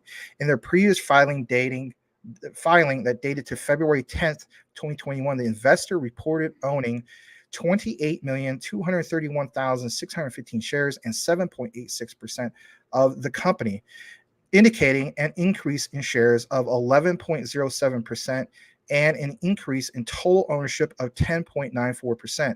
The investor has filed 13D or G filings since February 11th, 2016. Now, here's the key thing, all right, that I want to report on. Some of the top holders of the CME Group sourced from 13F and Nport filings include a lot of these, right? So you have PRBLX, but what's important is with over 1 billion shares, right? That's a 314.35% ownership. This is crazy stuff. You see, for instance, Vanguard Group with 31 million shares is 8.65%. We mentioned BlackRock earlier. Really, really key, right? Institutional sentiment is bullish. It states there are 1905 funds or institutions reporting positions in CME Group. Okay. Now, when we get more into this, give me a second to share this. It's really interesting, to say the least, when you hear that they were increasing the ownership, Vanguard, in CME, and CME, like we mentioned, works with Ripple. It kind of fuels the fire, if you will, when it comes to the whole, was this all planned? And I think, if anything, this is where a lot of people put a lot of focus on some of these particular things, because it makes people think, wow, this should be a major buy signal for XRP, because now that could be the first hints of institutional, money, like with massive waves coming in before this whole thing, even with ISO 222 coming in. All right, I want to get more into our particular coverage, and that is in regards still to XRP. I'm going to show this in a way for you guys can see it. So there's this right here, and let's see. All right. It says FAM, a systemic, hegemonic currency, a stablecoin backed by a basket of deposits at different central banks for cross-border payments, serving a function similar to that offered in the private sector, for example, by Ripple, whose digital currency is XRP. It says coordinating the introduction of global official sector stablecoins. Carney, 2019, says has raised the question of whether a globally coordinated systemic hegemonic currency, hope I don't have to say that 3 times fast all the time, could dampen the spillover shocks associated with the dominance of the US dollar as a reserve currency. And of course, we're going to get into a breakdown about why all this is significant. The debt clock, all of it, I promise you. It says a systemic hegemonic currency could, for example, be a stable coin backed by a basket of deposits at different central banks. That's a key thing here. It is possible that such a stablecoin could be valuable for cross-border payments, serving a function similar to that what is offered in private sector by, for instance, Ripple, a real-time gross settlement system, currency exchange, and remittance network whose digital currency XRP leapfrogs, key thing here, leapfrogs slow and expensive correspondent banking. If such a global currency were to be heavily used, listen to this, however, it could lead to monetary policy spillover costs, cited this particular person back in 1961, and efficiency losses associated with competing payment network externalities. Payment settlements chains could be lengthened to the extent that systemic hegemonic currency would need to be supplied elastically. Central banks could face significant coordination costs, so on and so forth. Your thoughts in regards to some of what's mentioned here. Do you feel like there is spillover? Do you feel like this is going to cause XRP to leapfrog slow and expensive correspondent banking, Sean?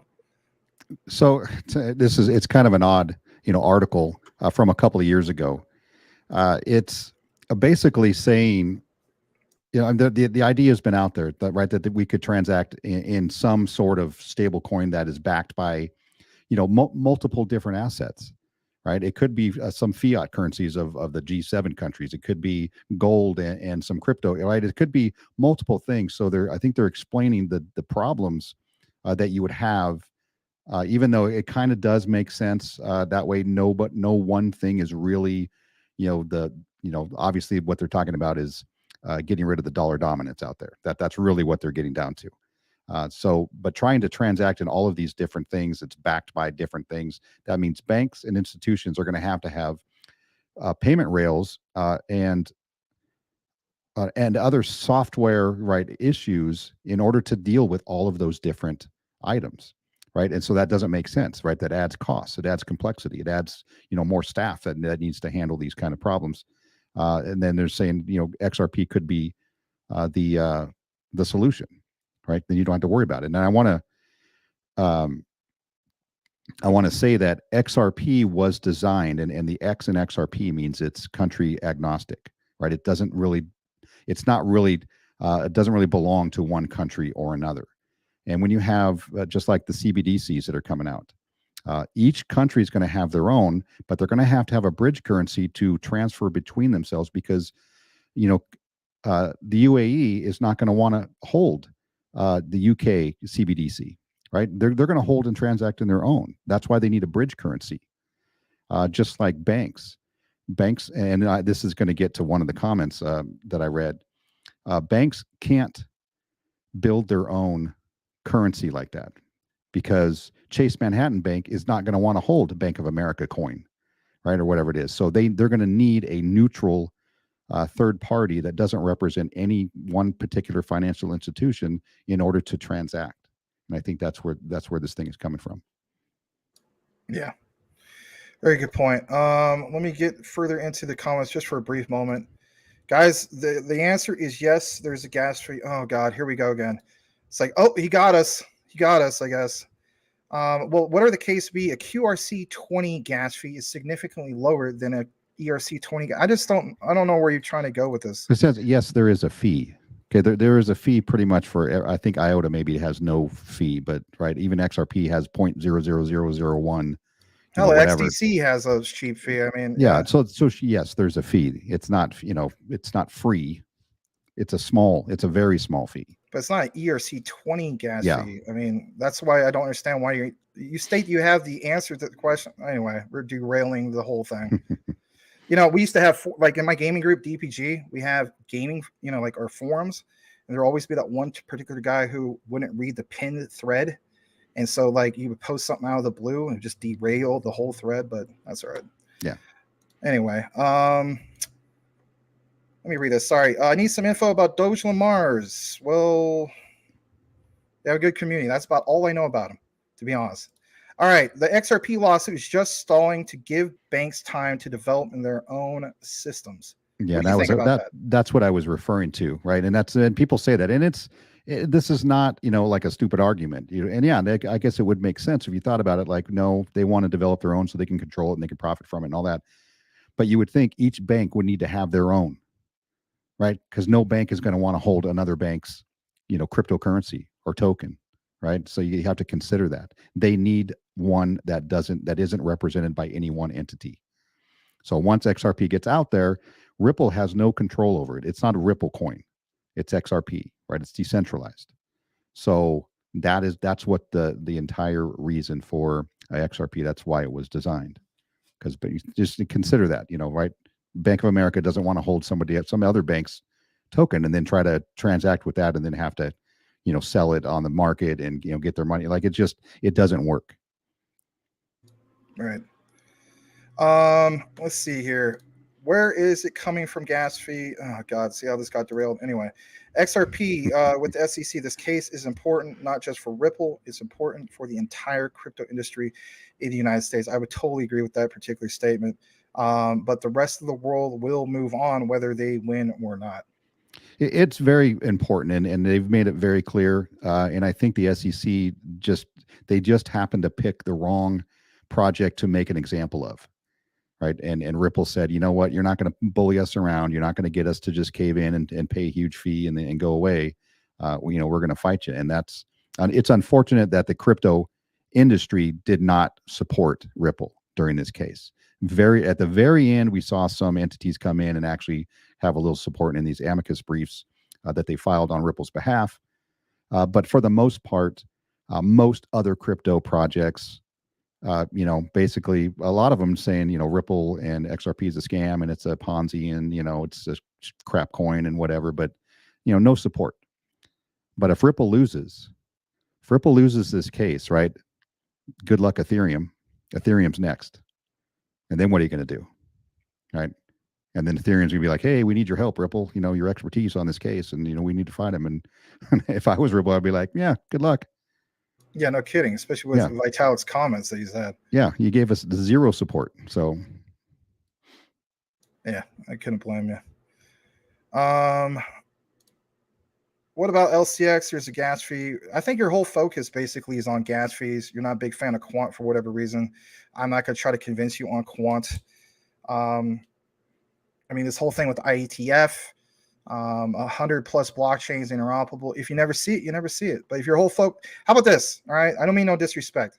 If your whole focus is quant with the whole thing with gas fees and so on, we already established the whole thing with, it gets converted from ERC20 token to a QRC20 token and why that's significant and so on. They have a whole outline that goes into detail about that.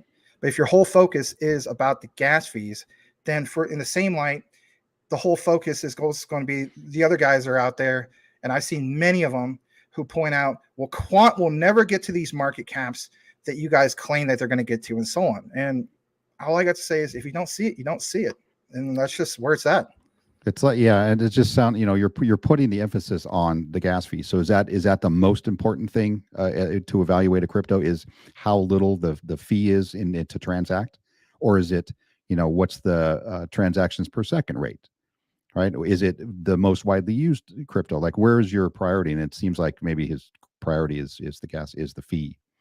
Which, well, I know that he hates Ethereum and rightfully so. I'm not a big fan of Ethereum either. I don't think a lot of people are, especially if they bought a bunch of meme coins, ERC20 tokens and so on. I mean, who would be, or NFTs and so on, right? But right. I guess the saying goes, he's entitled to his own opinion.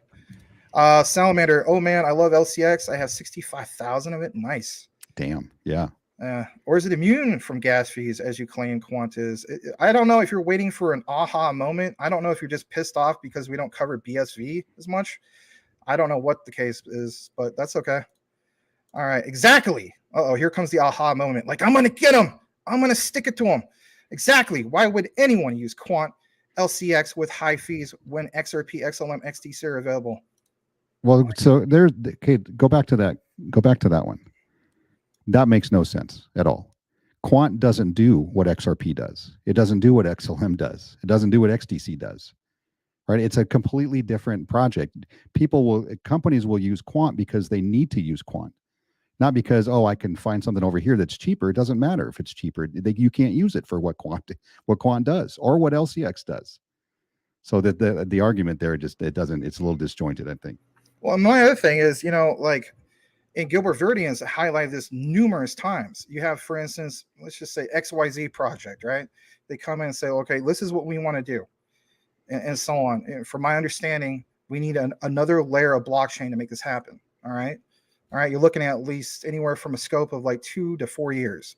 But with Overledger being blockchain agnostic, right, we can get this done in 8 months. Yeah. What about that? Anybody want to talk about that? Because that has been mentioned here numerous times. Anybody want to talk about that? No. I want to focus on fees. I want to focus on gas fees. Gas fees. I got you. So if you're going to call us out, I'm going to call you out on that.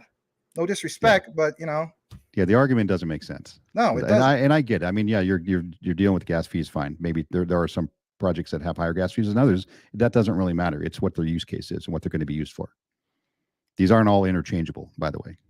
and I'm not trying to make this, who's right, who's wrong, or like, oh, aha, cool cat crypto, I got you. I don't have that type of ego, but teach his own. All right, I'm sorry it took a while to get to this particular super chat. We are only 4 minutes behind on this. This is not too bad. Question towards Sean. By the way, thank you for the super chat, $5 from Salamander. Sean, do you think Elon will add XRP as a payment portal on Twitter? Great question. I have no reason to believe he would. I mean, quite honestly, from Elon's standpoint, I mean, Elon's the eternal troll, right? He's probably, I think, the second biggest troll in the U.S., right behind Donald Trump. But I think he would use Dogecoin or something else, right, as I don't know, as a joke. Maybe it's a joke to him, but it obviously would be really cool for a lot of people who own Dogecoin. But I haven't seen anything or read anything that would make me think he would use XRP. Great question. I mean, XLM would be probably more appropriate anyway, as a payment for the rail peer-to-peer. for Twitter. Yeah, that's a good point. Yeah, because I mean, you're not dealing with necessarily banks, but I mean, you don't want to use Quant with those ridiculously high gas fees. You know what I mean? It's funny. We already drew a Quant connection to Twitter a while back. There's a recorded video. Anyway, never mind. I don't want to jump into that. I feel like I'm on the, this is like a trial or something, and I'm on the I'm part of the defense team or something. You know what I mean? There's been enough evidence to support this. It's like, back off, man. Like, I'm not even trying to convert you or anything. All right, crypto talk now. I agree, Sean. The banks are buying time. All right, let's see here. Yeah, a lot of people are shaking hands. All right, Big Dave, DRC 135. Great point. I promise you, central banks and big businesses will look at the gas fees. All right, so over 100 different partnerships, and for instance, never mind. I just laugh all you want. I don't care. Hey, man.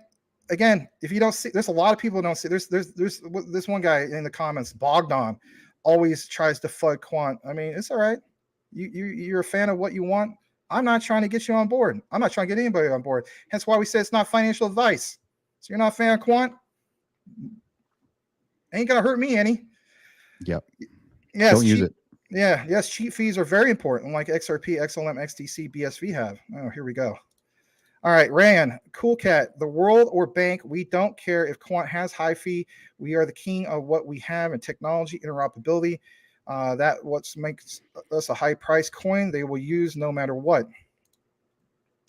Interoperability is the safest bet in crypto.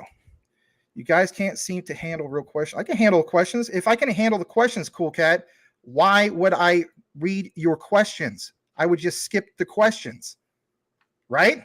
Can we at least agree on that? No, I don't want to point that out. I just want to freaking give it to these guys. I don't mind. Yeah, I don't mind either. It's funny. I just think it's crazy. It's like, all right, hold on a second. The U.S. government to start using utility from Quant. Yeah, great point. Ram, yes, but they don't have to choose because of interoperability. LOL. I fully understand what the use case is for all of this. Trust me. Okay. I just think it's more like, aha, I got him. So I guess you're just testing us. Crypto McDizzle, although I only have 6,500 LCX, can't sweep the gas fees under the rug. So I'm not trying to sweep them under the rug. Oh my God, how about this? If I was trying to sweep the gas fees under the rug, why the hell would I make this video right here called Quant QNT 20 Explain Squashing the ERC 20 Gas Misinformation? If I was sweeping it on the rug, why would I take time to research that? No, I wouldn't take any time to do that, but teach his own. Teach his own. Ram, boom, we go. There we go. All right. Crypto McDizzle. PayPal was in the works to be a one world currency along with XRP, but who started the PayPal? Elon. I think Elon wants to have massive utility on Twitter payments to help move. Very good point. The world's money. Ray says, you got me. Max, you got me. Bingo. Gas fees suck. Of course they suck. Does Quant have the use case that XRP, XLM don't have? What are your thoughts on that?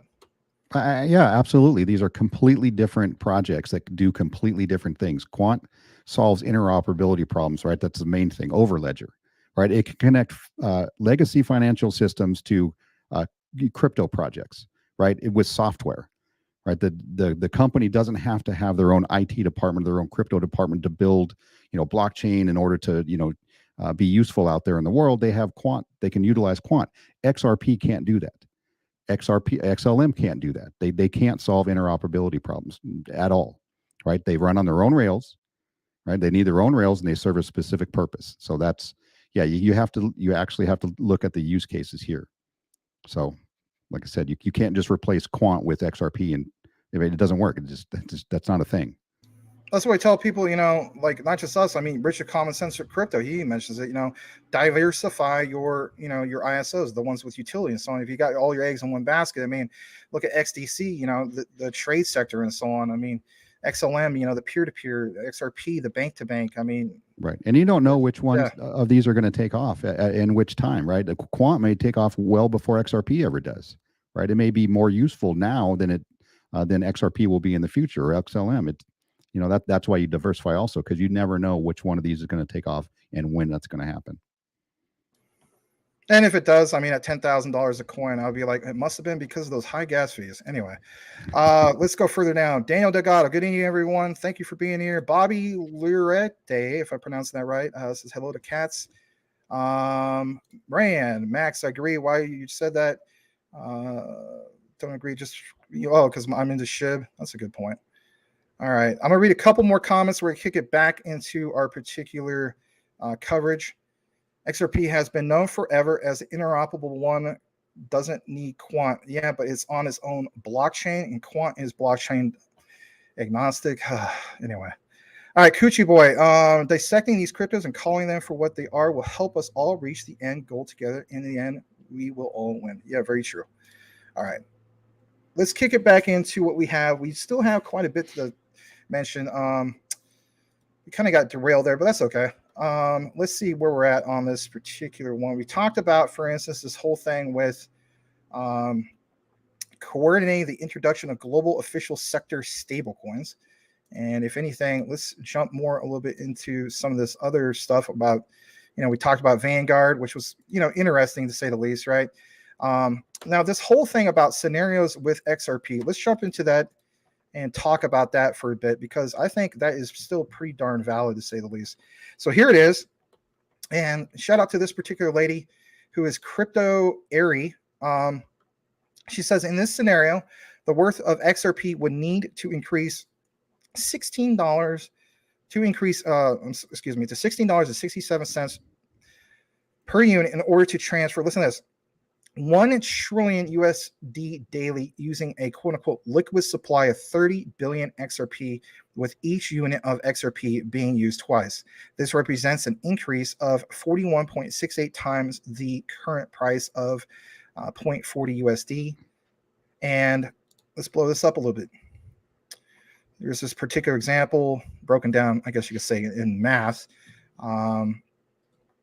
So yeah, I mean, this is kind of lowballing it, right? Let's face it, at $16.67 per USD. But I thought, if anything, it was pretty interesting to see this, because this lady asked, basically based on that logo that I recognize, that's ChatGPT. She literally asked ChatGPT this. So what are your thoughts? I mean, is this somewhat accurate? Are you kind of on par with ChatGPT in regards to this? Well, the idea of it is accurate, right? And they're representing the fact that it can be reused, or that it's going to be reused. So it's just making an assumption. You have this much supply available. If $1 trillion is going to be transferred daily, it needs to be at this price, and that's realistic, and that's where the price is ultimately going to end up. Depends on how many times per day and what's available in the market. And you got to understand, not all of the XRP is going to be available. And yet, even though all the banks and all the central bank digital currencies, that they don't all have to hold XRP in order to use it, because you have the on-demand liquidity function. But some of them will. Some will hold it because they think the value is going to go up. It's going to be an asset for some of these places as well as us right out here in the retail world. And some companies, they're going to hold XRP. They're not going to be trading it on the market. They're going to be waiting for a data price that they're going to sell, right? And you're going to keep going through this this transformation until this thing gets to where it probably sits at a price, I think, in the future, maybe a decade from now, at a high price, and it's just used. Then, because at some point the retail will be out of XRP, right? At some point, it's going to reach a price where you and I are going to be like, all right, I'm out. I'm selling. I got enough to make it worthwhile me selling. You're not going to get back in because it's going to be at a very high price. So a lot of the retail will be out of XRP at some point, and it'll just be used for institutions. But then there's also people like, for instance, Coach JV, maybe Crypto Lulu, and says, and so on. They state, don't ever sell your XRP. It's going to be worth for instance, at least 10 grand or more. Some of these guys got up to like $50,000 a coin in 10 years or less, and they're stating, earn interest. And with that said, don't sell it because, what's coming here soon is, for instance, the US dollar will collapse. Why would you want to cash it out to fiat? Fiat's not going to be worth no money. Your store of value is obviously, these particular ones. What do you say in regards to that particular response? Because that sounds like a lot of doom and gloom, a lot of conspiracy theory and so on, but are they too far off base, or do we take a little bit of profits because we still got to live, have a better life in the meantime? First of all, you have to make the assumption that XRP is going to move all of the money, right? In which I've already stated, I in my opinion, that's not going to work, right? There's too many other projects that are going to be moving, just like Ethereum is also going to be moving, some amount of that money. They're already working on it. So you have to make that assumption first, and then you have to make an assumption that there's going to be some mechanism that you're going to be able to stake your XRP, or you're going to be able to lend it out, in order for banks to use it, because there won't be any available. There's a very, very large supply of XRP, right? The 100 billion, I think it's 100 billion. There's 50 billion still in escrow, 45 billion.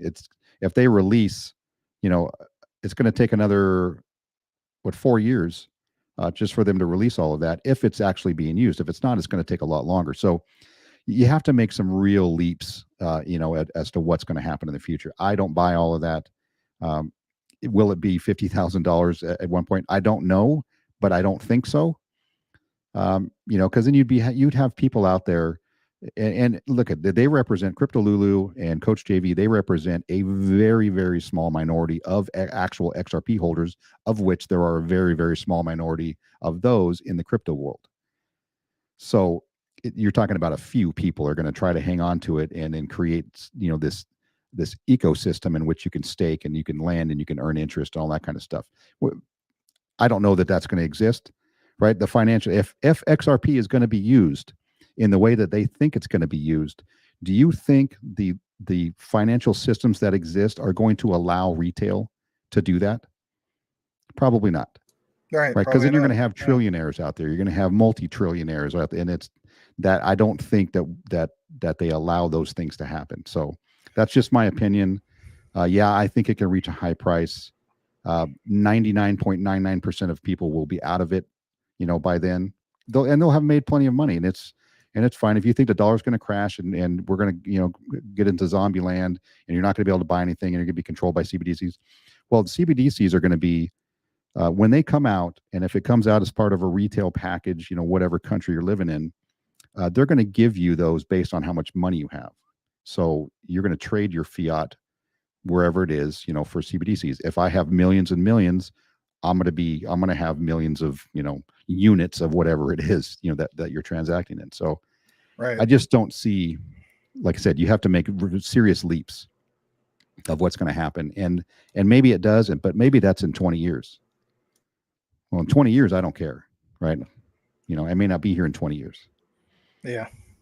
XRP hits $1,000, right? I'm sitting on my 20 years. I'm sitting on my 125, foot yacht, right next to the island I own. So right next to Salamander, because he's going to have a great big yacht too. There you go. All right. So some great questions. Here we go. Hey guys, did you address my question? Sorry, I stepped away for a moment. We did, but that's okay. Let's see who else we got up in here. I think it was a question that Sean answered. McDizzle states, I just don't see competition in these utility coins that already have common partners. Yeah, I mean, that's a great statement. I mean, was it HBAR? Like, they have common partners like IBM. Let's face it, IBM really stands out. There's some other ones, like, for instance, not Google. I mean, I know Google stands out for HBAR, but I mean, there's common ground with some of this. For instance, what was it? The XDC with the R3. You have, for instance, oh man, there's some other ones. I'm kind of drawing a blank at the moment, but I would definitely say IBM stands out. How about you? What are some key partnerships that you kind of come off at the top of your head? Wow. Yeah, that's a good question. I'm drawing a blank now.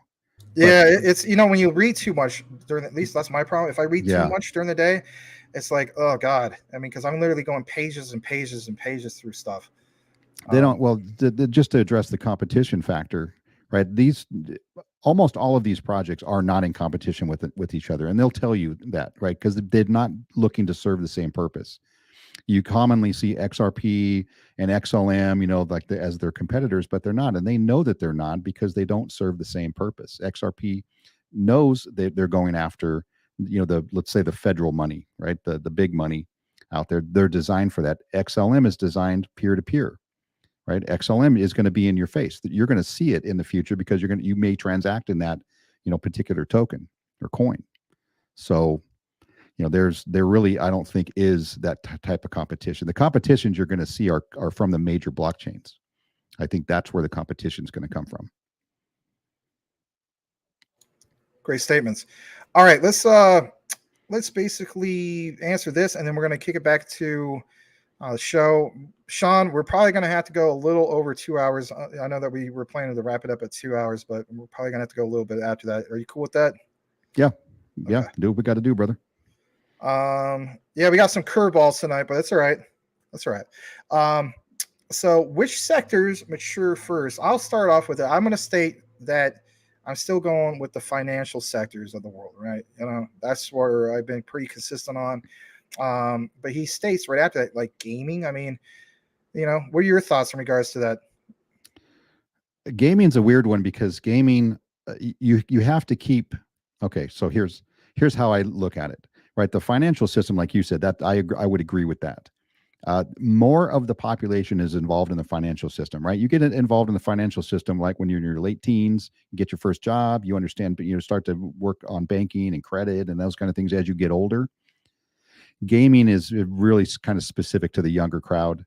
Let's say the under 30s. And I know I game, a little bit out there, and I'm a little older, and you're going to get a few of those, but for the most part, you're talking about an under 30 crowd.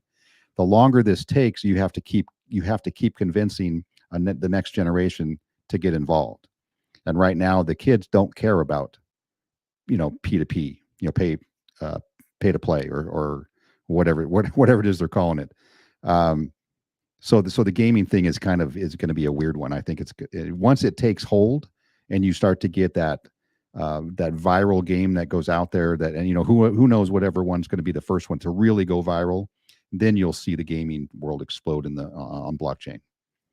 Yeah, very good point. Welcome, Crypto Puppet. Glad to have you here tonight. I also want to welcome Glenn Allen and Cody Core. The $16 is for 1 trillion. I believe at least half of the money moved daily. I think 3.5 trillion, so more like $50. Okay. So Swift moves. I think in 2020, the average day for Swift was 35 million transactions per day. They did. So, and I don't remember the volume. I'd have to look it up, but you're saying $16 for 1 trillion, half the money moved daily. Are you talking about half of Swift or half of all of the money? Because when they say all of the money, they mean all of it. They mean derivatives, they mean debt, they mean tokenized, assets. They mean, all of that stuff, getting transacted through bridge currency, XRP. And like I said, that's to me is far-fetched. Yeah, very true. Staking 11 to 15 trillion daily just on Swift. I mean, and that in itself, to me, we talked about, for instance, the whole thing of, if it's $10 trillion and they get hit with a $16 billion fee, the central banks, that is, of Europe and so on. Again, that incentivizes it more to use this new quote unquote utility. At least me, I mean, if I was a bank manager, I'll be like, what is this whole, Ripple's on-demand liquidity and so on. We have some particular clients that are going to be moving obviously big money, to say the least, or some countries. We didn't do it too often before because we don't like get hit with these big fees. But man, I mean, can you imagine the influx of all these different, I should say all, like you mentioned, it's not going to be all, but even if we had like a good amount of these countries moving a significant amount of money, not even trillions. I am with Mike Cornwell. He stated, for instance, it could very well be quadrillions. That in itself is like, you cannot value, in my opinion, XRP as being, a low, price of value. Like, it has to be significant to move that amount of money. I mean, if time is money, literally, then what is the value of what's moving that? So here's a good question, and I have yet to really find a solid answer. So once this takes hold, and it doesn't matter what crypto is moving the money, okay, for this question, there are all of the banks out there that are connected. They have to have physical currency sitting in their bank in order to like if you want to transfer pesos to dollars, well, if you're in Mexico, you have to have American dollars in the bank physically in order to do the cross-border payments. So there's going to be a time when all of that physical money is freed up and they no longer need it because now they have on-demand liquidity. So there's going to be a huge influx of fiat currencies all over the world. So and I don't know if that's going to be an issue, or if that's when they're going to start saying, hey, you know what, let's get together and decide that we're going to start restricting fiat use, right? Because there's going to be a huge influx of fiat currency that's going to be now on the market, right? Part of that M2, money supply here in the U.S. So I don't know. That's an interesting dilemma that I still have to get an answer for. I'm kind of working on that problem. All right. So guys, you guys have a lot of great questions for us. We really do appreciate it all. I'm just going to highlight a particular comment, and then I'm going to just leave it as a point of reference. That's this one right here. The smallest amount of XRP transact is 0.001. That means XRP at 1,000 could equal 1 XRP. And let's go ahead and kick it back into our particular coverage. We're not exactly right where we wanted to be, and that's okay.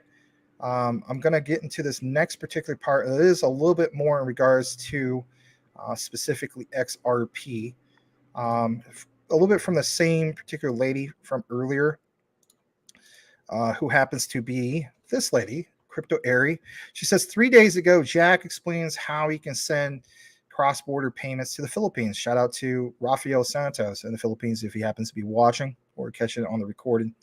On the Lightning Network to the tune of $1. XRP Ledger can send, listen to this, 500 million XRP, $200 million value for 500 drops, right? It's kind of like that last comment that came in, right? A little bit similar, to the tune of 0.0005 XRP, which would equal 0.0002 USD. $1 versus 0.0002. If he stays in payments, he'll have to move to XRPL.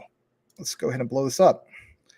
So there's the guy, for example, send a crossword payment on Strike to the Philippines to the tune of $1.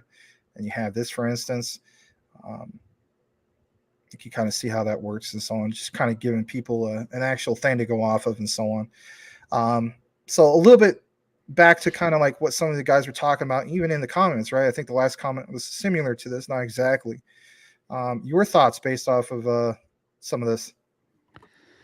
So it's always a good thing. I'm not into Bitcoin or the Lightning Network, and I know it's good that they're developing something that can work, that can actually utilize Bitcoin in a much faster and cheaper fashion, right?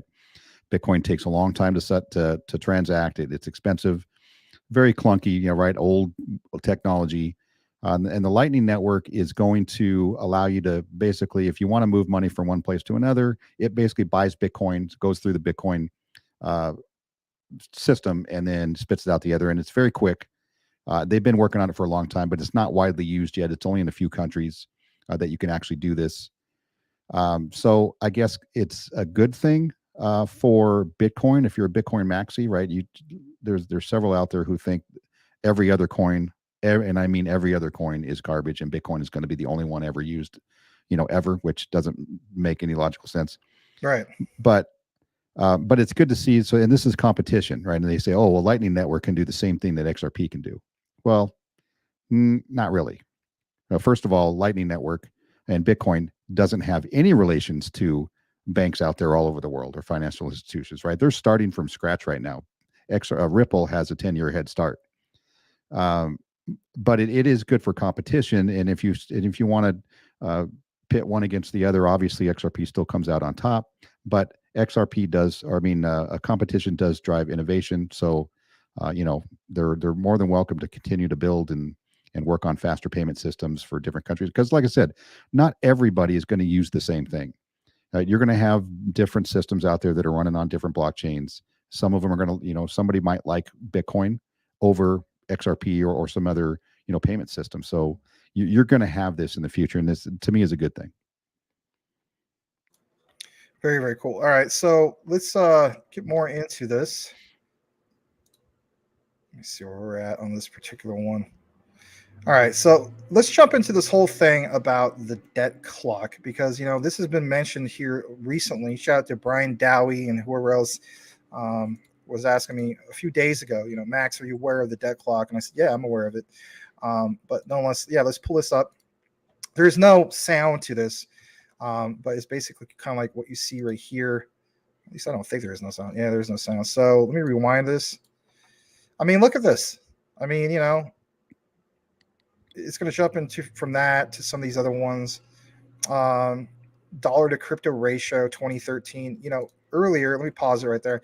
So somebody back in not that long ago, I think it was like last week, took a screenshot basically stating that in 2013 they were talking about this whole thing of what Ripple's XRP, I guess, price should be or something like that. I don't know if it was quite that, but somebody was mentioning it's kind of interesting if you tie that into the likes of Ripple and where we're at. But look at this. I mean, I'm going to unpause this. This whole dollar to crypto ratio 2013 9,589 to 1, dollar to crypto ratio now 22.95 to 1. And then, for instance, I think at some point some of these like just go to zero. Look at this. Look at these ratios. It's crazy. Yep.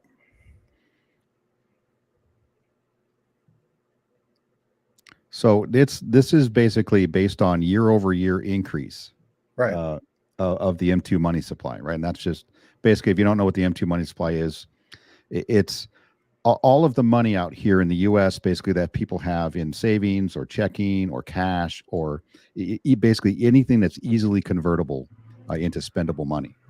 And so because we had such a huge influx of money supply in 2020, 2021, obviously through the whole thing, I won't mention it, and this quantitative easing that they like to use the term, which is just endless money printing. So that's why the values are so far off, because there are so many more dollars out there in circulation than there were just 4 years ago. And that's what's throwing this whole thing off. Yeah, it's pretty crazy stuff. I mean, to think about it, like people are literally referring back to this, and a lot of them are, in my opinion, like some people are getting really scared about some of this stuff, because I mean, they're like, this is where the doom and gloom comes in. This is, this is all planned, and then the whole thing with the. Do you have the website? Schwab, World Economic Forum. What's that? Do you have the website pulled up for the debt clock? So just go to debt clock. Just type in debt clock, and then you can pull up the entire thing. There is so much information on there. It's crazy. At the National Debt Clock from usdebtclock.org. Okay, I can pull that up. Yeah, give me a second. Oh man, it's a huge page, like really, really huge. All right, you see this?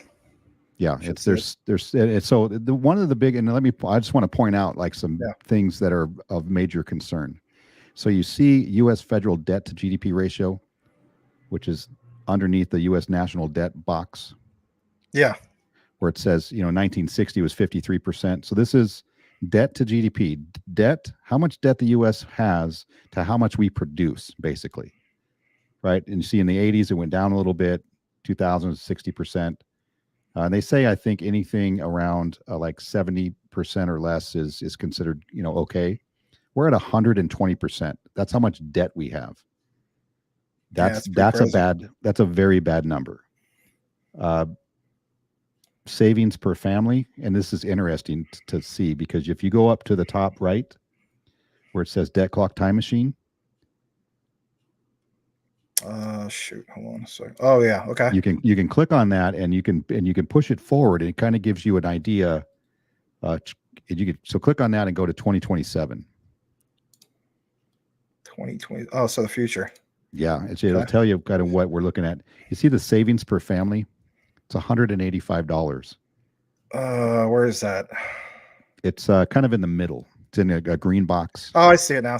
Yeah, that went way down. That was at 4,000 something, which is not that much anyway, right? Right now to $185. So yeah, so you can kind of play around with it and look, and obviously the real world numbers I think are very accurate.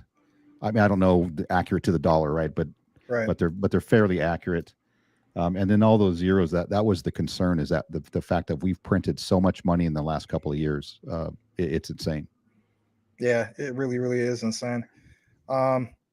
That's pretty interesting. I never, just taken a full deep dive into just all of it right here. I mean, I took some of the, things that we gathered from, crypto Twitter and so on, and looked a little bit more in regards to this, but I haven't actually gone to the live feed like this. That's something else. Yeah, somebody spent a lot of time putting this thing together. Yeah, they did. So appreciate it, though. Let me jump back in the comments just for a brief bit. We'll leave that debt clock up for you guys. Interesting stuff. All right, so we got Cody Core. Let's say 25K per XRP.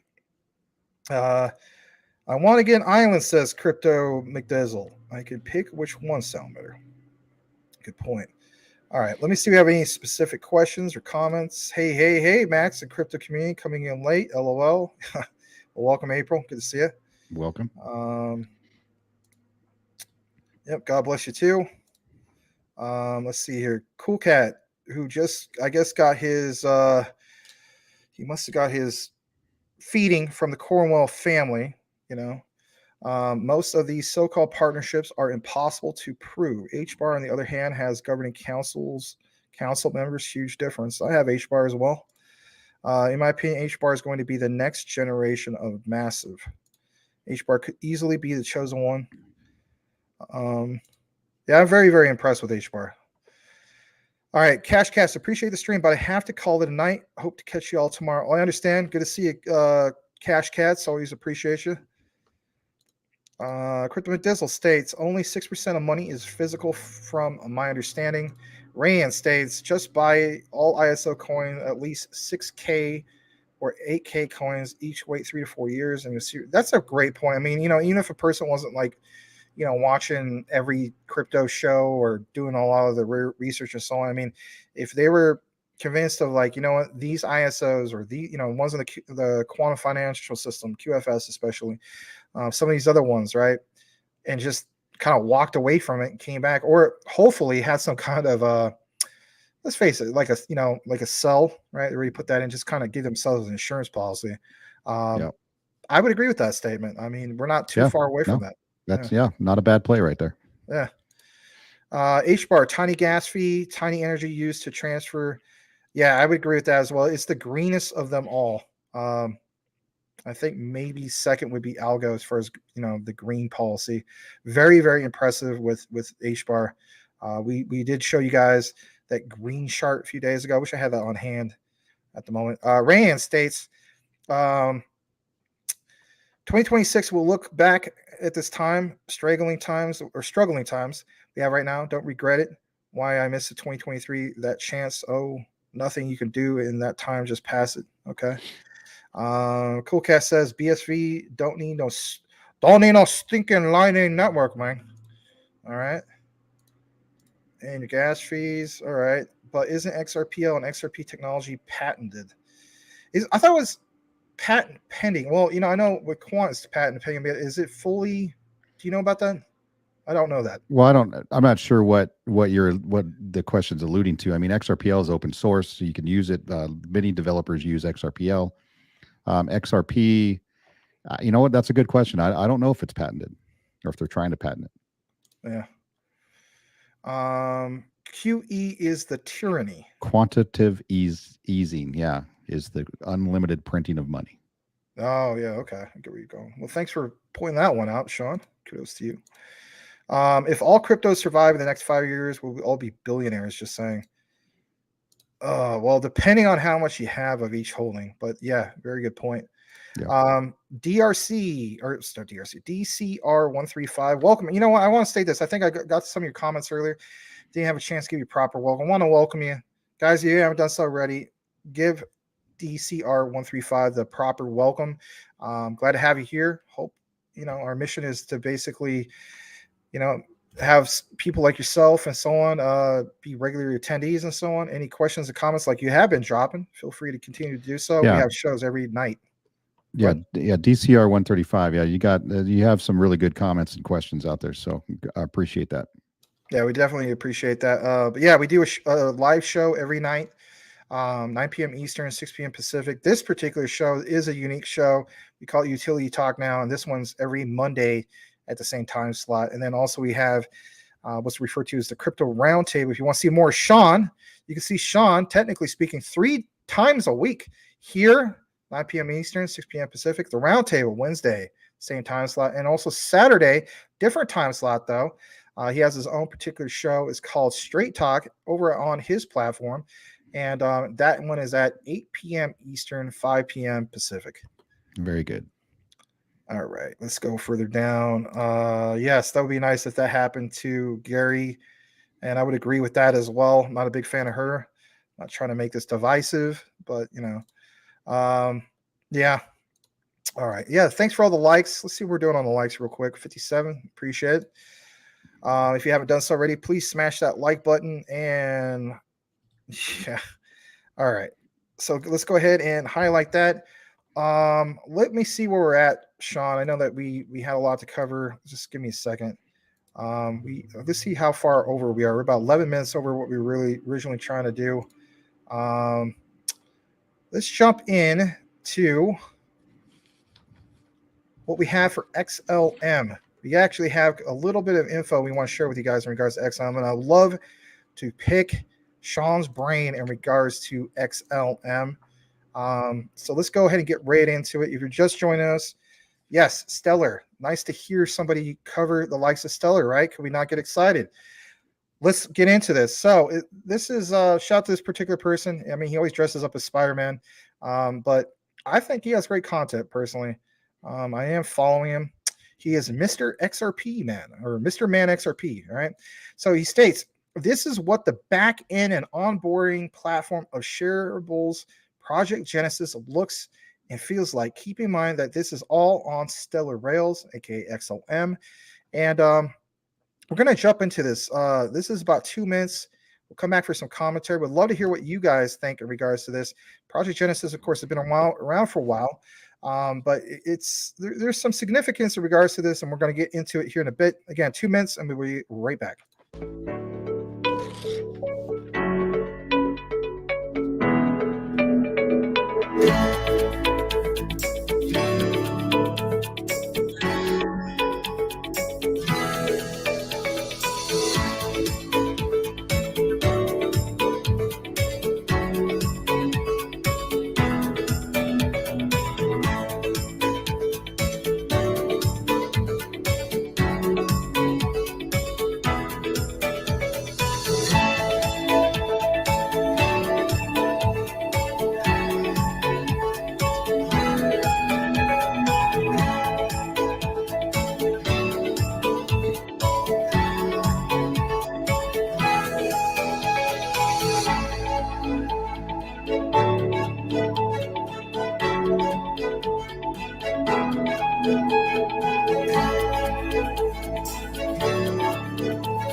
All right. So with that said, a little bit about that.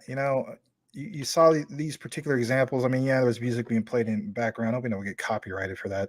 Hate when we get that strike, but um, yeah, I mean, we're gonna get a little bit more in regards to this whole thing with Stellar and so on. There were some things that were posted over a year ago in reference to that. I'm gonna before I pick your brain in regards to this, Sean. I want to, people to understand where we're going with this. So let me pull this up, and this is from Reddit. A lot of times I love going on Reddit because some people do have some good comments, some don't. But it states, is this the proof we need to solidify our conviction? Stellar's blockchain appears poised to serve, listen to this, guys, as the Federal Reserve's means of cross-border settlement.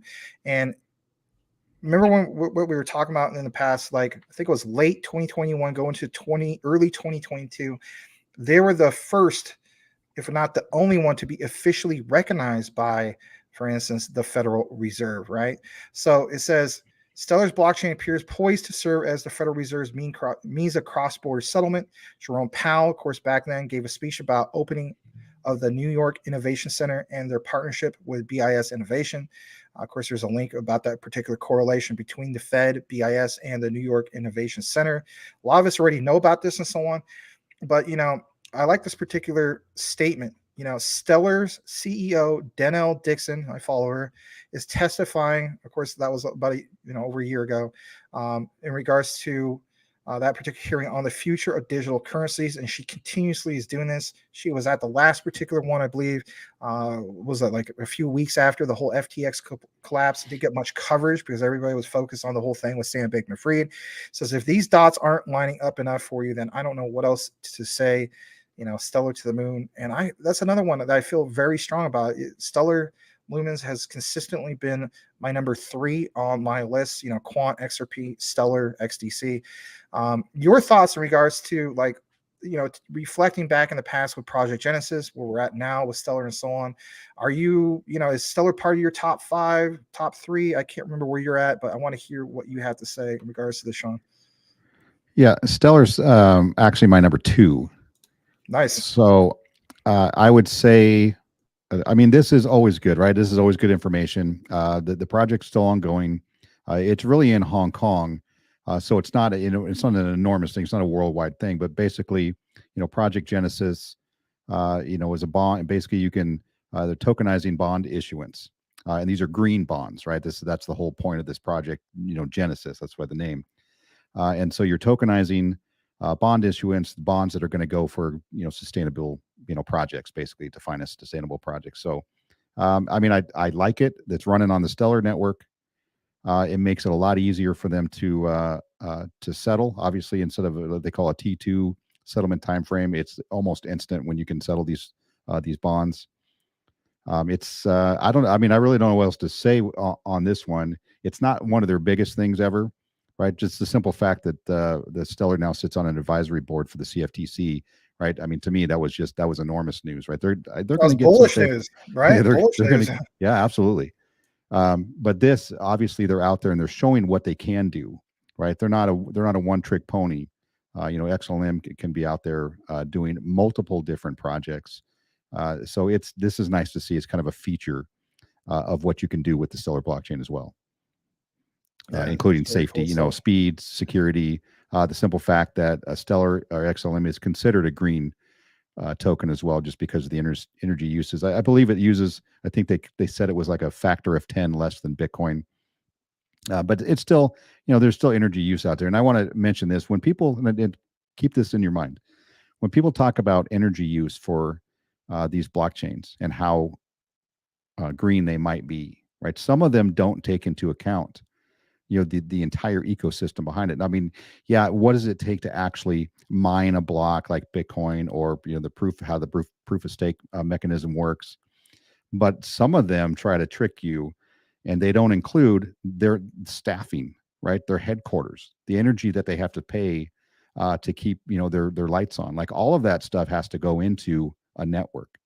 And if you look at some of them, they don't include that, like your building that they're in, all the people that work for them.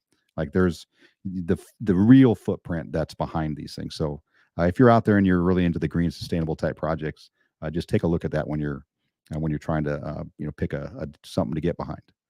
All right. And speaking of getting behind, Stellar don't need no stinking quant, man.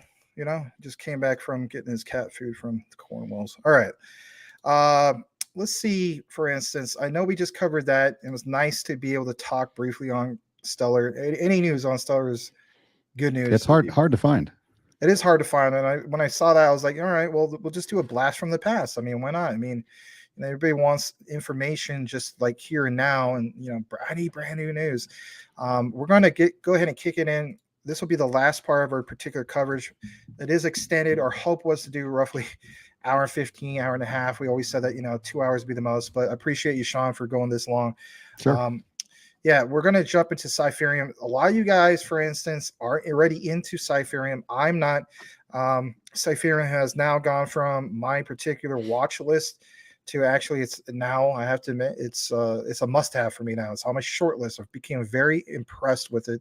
Shout out to you. Shout out to some of the other guys. I wish he was watching it. Shout out to me, myself, and I, who mentioned it numerous times that he was very gung-ho for the likes of Cypherium. And there he is. I'm glad you're here. That's so cool. How about that? I bet your ears were ringing, me, myself, and I. You're like, I got to go to CTN. He was stalking us in the background. Yes. So, hey, man, that worked out great. We're talking about it, sir. So let's go ahead and jump into it. It is part of our particular outline. I want to show you guys this real quick. I'm going to give Sean another plug, as the saying goes. So if you haven't done so already, let me see where we're at with this. You need to go to Sean, the Crypto Smith, his channel. Let me show you why. Well, not just why. I mean, there's multiple reasons why. Here it is. And look at that. Remember I said I want to see this thing tick up to 5.4, and it did. Hey, we made it. How cool is that? Yeah, very, very cool. So, hey, utility talk now. This is CTN's utility for, helping you out, brother. Anyway. I appreciate it. Yeah. All right. So, guys, if you haven't done so already, subscribe to your fellow co-hosts here for Monday nights utility talk now. Brand new show that we have every Monday at this time slot, 9 p.m. Eastern, 6 p.m. Pacific. I want to point your attention to this. If you haven't watched this, you need to do so because he does a really good job of getting to the point and keeping you engaged. It's this one that came out 4 days ago. It says the most important crypto you've never heard of, which is Cypherium. And I'm on board. I'm with you, Sean, when it comes to that statement. He does a very good job on the outline, and here is why he does a great job with that. Let me go ahead and share this in a way you can see it. I want to show you guys this right here, and look at this. If you're wondering, is Cypherium ISO 222 compliant? This comes straight from their particular site. Here it is. And yes, to answer the question, look at this, guys. Some of the features. ISO 222 compliant and can seamlessly be embedded with the current financial system third-party plugin module for banking systems. So when I do the tags of this particular show and so on, I need to include the likes of Cypherium. Let's talk a little bit about it. Here we go. I want to show you guys this right here. And that is, if you're wondering about this whole thing of, for instance, the BFT, the Byzantine fault tolerance, in the video he dropped, he said, if you want to do more of your own research, get into the nitty-gritty about specifically what that is about and so on, you can. I'll give you guys, for instance, a little bit about that. So this, as in the Byzantine fault tolerance, separates two functions, all right, when it comes to two distinct blockchains, what they offer in order to improve efficiency of both. So it says the Cypher BFT consensus algorithm uses proof of work in order to select validator nodes that make up the quote unquote election chain, which are only, nodes or miners, I should say, who complete the proof of work challenge successfully are considered to join validator committee. Note that proof of work is exclusively used in order to form the validator committee, thus efficiently securing the blockchain. This election chain, however, or keychain contains new key blocks. And now it's not going to give you like the full definition. You need to read more of the white paper, and of course that would take a while. What someone want to point out here is, look at this. Transactions, on the other hand, are recorded on the transaction chain and verified by, listen to this, the hot stuff algorithm. Wow, what a name. While pointing to the appropriate key block, this results in transaction runtime of only 20 to 30 milliseconds, where only 2 to 3 confirmations are required to accept a proposed block into the blockchain. And the reason why I'm pointing this out is because, for those who mined Bitcoin in the past and so on, it's a very similar, but there's a difference, right? It's not quite just like how Bitcoin is mined. And I'm going to get to that right now. So to put it differently, Cypherium offers instant finality. And that's the key takeaway you want from this whole thing with understanding this. So besides the tremendous transaction speed of Cypher BFT, also which boosts security where traditional proof of work blockchains are vulnerable to, listen to this, 51% attack. This is no longer the case with Cypherium. And this helps that stand out, in my opinion.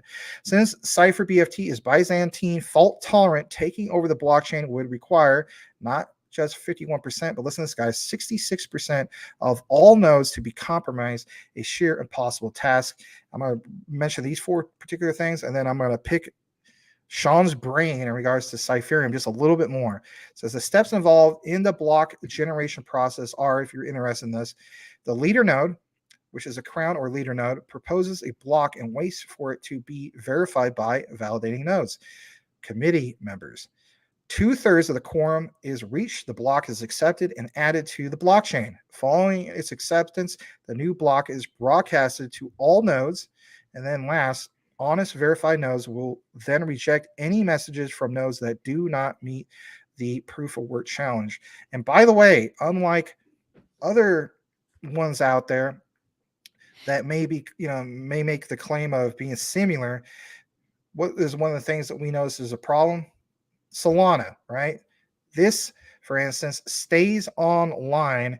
And I jump more into it. It gives some of those particular reasons, but this is scalable. They have a smart contract platform that uses some, particular technologies that we're familiar with, for instance, like Java and so on. But they have reduced security threats. It's extremely fast. There's no minimum charges for smart contracts. And listen to this, if you're into mining, there is no fixed block size. Faster, more adaptable processing allows the technology to do just what? Scale. And then we talk about CBDCs. They have a trusted database to connect CBDCs, digital assets, and decentralized apps around the world. When I got all that information, I said to myself, really interesting. This stays online as one of the main key things, unlike Solana. I'm not trying to fuzz Solana, but that's just the reality of it. They really fudded themselves a little bit. Yes, I want to jump into why you originally got into Cypherium and what made you so gung-ho to make a video about, my friend. So, well, I think obviously because I'm into XRP, and if you want to talk about competition out there, right? And I say a lot of these chains are not, are not competing with each other. Well, Cypherium is in competition with XRP. It can do the same thing it does. It doesn't have the same adoption rate. It doesn't have the same network built right now, even though they have been building for a very long time. They are working with CBDCs out there in different countries, not as much as XRP and Ripple, but they're out there. And for me, it was something because there is something in there about interoperability. So they do offer something that XRP cannot do, and XRP does not do. So that's kind of what got me excited about it. I have not been into it for very long. I've heard about it, I don't know, maybe a year ago. Somebody mentioned it to me, or I saw it on a post or something, but I never really looked into it. And so just recently I looked into it, and I'm thinking, why the hell am I not aware of this? Right? Why am I just now, getting into this one? So, I mean, is it going to be the one? I mean, it probably could be, but I think just like I stated before, and the Ripple team stated this as well, that not everything is going to run on XRP or RippleNet. So just as not everything is going to run on Cypherium, right? Different banks and different countries are working with different projects. So So, and that's kind of the reason why I say, XRP is not going to move all the money, because there's going to be competitors like Cypherium that can do very similar things in similar fashions, and are already out there developing the relationships. So why not have both? Yeah, I agree. Why not have both? And especially for these particular, market caps and, prices and so on. I mean, Yeah. I'm looking at Cypherium. I'll pull up the page here in just a moment. So Cypherium also help with the digital yuan. And I know that's not it's not going to be a popular topic, because, the China is, their use of it, and they're basically, they're going to use it to control the population like they have been for centuries. But, and I've always said, I understand, CBDCs for the most part are probably not going to be a good thing for, us citizens, in the end. But why not profit from it? Why not benefit from it while we can, and understand what's coming, and have a good understanding of what's going to happen, as it happens. Where most of people, and you can see, you pull up here the price and the chart for it. Nobody knows about Cypherium. Nobody's talking about it. They don't advertise it. Ripple has huge billboards in the UK and in the subway, right? Cypherium does not advertise. They're not telling anybody what they're doing. They're just working. And if you happen to stumble upon it and you're like, oh, geez, this one could be good. That reminds me of Stellar, if that's the case, because they don't really advertise either. Yeah, no, they don't. And Cypherium also is now part of the FedNow showcase system. So for use for their instant payments. I was just going to ask about that. That's something that really caught my attention, the whole thing with FedNow. They have a mainnet. Doesn't mean necessarily that FedNow has to elect to choose them for payments, but it's more like, to my understanding, is there. And that in itself is huge, because if they do choose to, use them, then that's massive, right? Yeah. And that's exactly it. So they're part of a showcase, which there are a lot of companies that are part of the FedNow showcase, and they all do different things. Well, Cypherium happens to be the only one that has blockchain that can actually move assets. So that's, obviously very positive, since there aren't, 3 or 4 different other, blockchain projects out there that are competing at the time. So yeah, it doesn't necessarily mean that the FedNow is going to use Cypherium, but it's moving in that direction, let's say.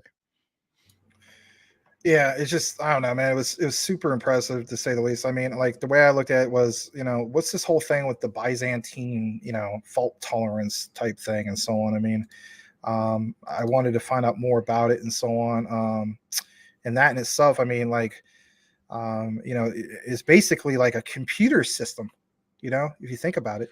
Yeah, I had to look it up myself, because I didn't know what it was. When I did the video, I hadn't done that much research, and I'm still learning about it. But it's super interesting. I found an article that kind of broke it down, and initially they call it the Byzantine generals problem, right? And they basically broke it down to really easy to understand. Each general has to decide. You got to make a decision. You're attacking, you're retreating. After you make the decision, you can't change it. And then all of the generals have to agree, right, on what they're going to do, which direction they're going to go. Well, clearly there's going to be some problems there, because some of them aren't going to agree. Some are going to get lost in translation. Some are going to get damaged and not able to execute. So you have to have a way to work around that. But not get damaged to the point where the whole blockchain goes offline, like Solana. And somebody pointed that out. I wish I could have pulled up the thread. I had the other day, but that's a great point. I mean, like, you don't want your blockchain to go down. Yeah. That's why they have a 2/3 consensus, mechanism. Yep, I saw that. Yeah, that was really, really impressive, because I like how they prepare for the what is. Because let's face it, that's a reality. That's Solana. Yeah, data packets, when they're sent, get lost. Stuff happens. So you have to figure out a way around that, and that also is what makes it faster, because it can. I don't know how to explain it, because I still don't understand it, fully. But I guess it can cycle around multiple times until it hits that 2/3, right? So and for somehow that's supposed to make it faster, but I have to keep doing some more research on it to really be able to explain it. Yeah. And some people don't care about it, they just want to make sure that it works, right? Does this thing work? Is it efficient? Is it fast? Is it safe? Yes, all of those things. But it is interesting. I don't know. For me, it is kind of interesting to find out some of the technical stuff. Like, for instance, I'm looking at this right here. It says, I know you don't see it, but it says, BFT is a method used to help prevent failures from affecting the overall system, like the oh crap moment, like we're talking about. In simpler terms, BFT is a way to make sure that a computer system works correctly, even if some parts, listen to this, of it are not functioning properly. Like, wow, like, Right. think about what we're trying to do in the future. Or I should say like, for instance, Elon Musk wants to come up with that whole was it Neuralink or whatever to, if a person has like diabetes or they have just whatever wrong with them and so on, all sorts of things.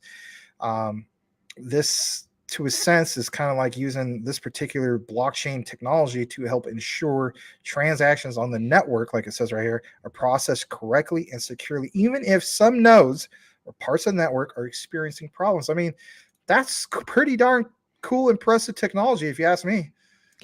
Yeah, it is. It's very interesting to read about too and to learn.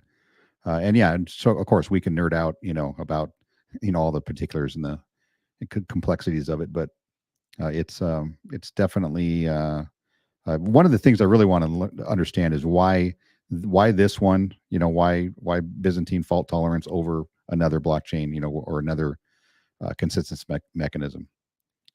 What makes them choose? That's something I have to really look into. Yeah, no doubt. Well, do you have anything else you want to add before we wrap up the show? No, I think this was a good talk. I mean, we got through a lot of. I don't think we got through every single. I don't know. Maybe we did get through everything. I'm We out got of through papers just about now, everything. so Yeah. as we get through it, I throw it on the floor. So, yeah, that was good. That was good. It went a little bit longer, but there's some good info out there. I mean, and there's a lot of very different information that you can get and understand, and the audience out there, right? You guys that are participating, I really appreciate that.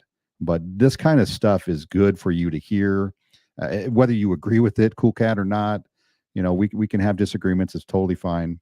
My skin is very thick, and I'm not always right. So, and that we can accept as well, right? A lot of these things are opinions. I don't know about everything. I never claimed to know about anything either, but yeah. Yeah, and we're talking about opinions a lot of times, and guessing what's going to happen in the future and what's going to be used. And I know just Coochie Boy's comment here, it sounds like the case that you guys are building, some cryptos will be so good of an advantage there will only be a few that's needed. Yes, yeah. Think about it this way, and I think this is probably universally accepted at this point. 99% of all cryptos are going to disappear in the next 10 years. So, I mean, there's a lot of cryptos out there, so that's going to leave several hundred, but they're all going to be doing different things. And yeah, you can have multiple projects that do similar things, competing against each other.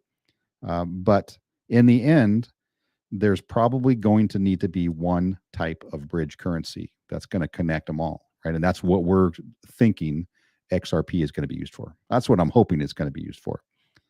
But again, that's a guess. Yeah, a lot of it's speculative, but that's okay. Cool Cat states there are way fewer legit crypto projects than people think. Yeah. Most of them look really good, but are nothing compared to honey traps or honey pots, or I don't know, maybe that you are saying honey traps. Rayan states, did you see how many brand cars are in the world? They will use it. Most of the coins in crypto. Okay. GS. HBAR's governing council makes me think they won't go away anytime soon. That's a very good point. DCR 135. Good chat, guys. These are once in a century opportunities, or maybe even once in a millennium. Who knows? Thank you for that, DCR. Hope to see more of you. Let me just double check your avatar real quick. What is that? Some cutting knives or something like that for the kitchen? Huh. Okay. And then on top of that, Cool Cat's got a statement towards Sean. You want to read that? Sean, the only thing you and I disagree on is quant and BSV.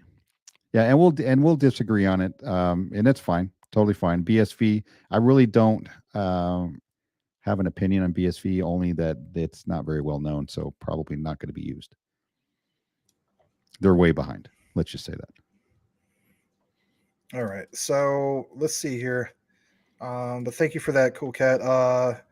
You make custom knives. Oh, very cool. Yeah, that's cool. Yeah. Do you happen to have a channel or anything like that? Maybe we could put it on blast for you. We'll give you a chance to respond.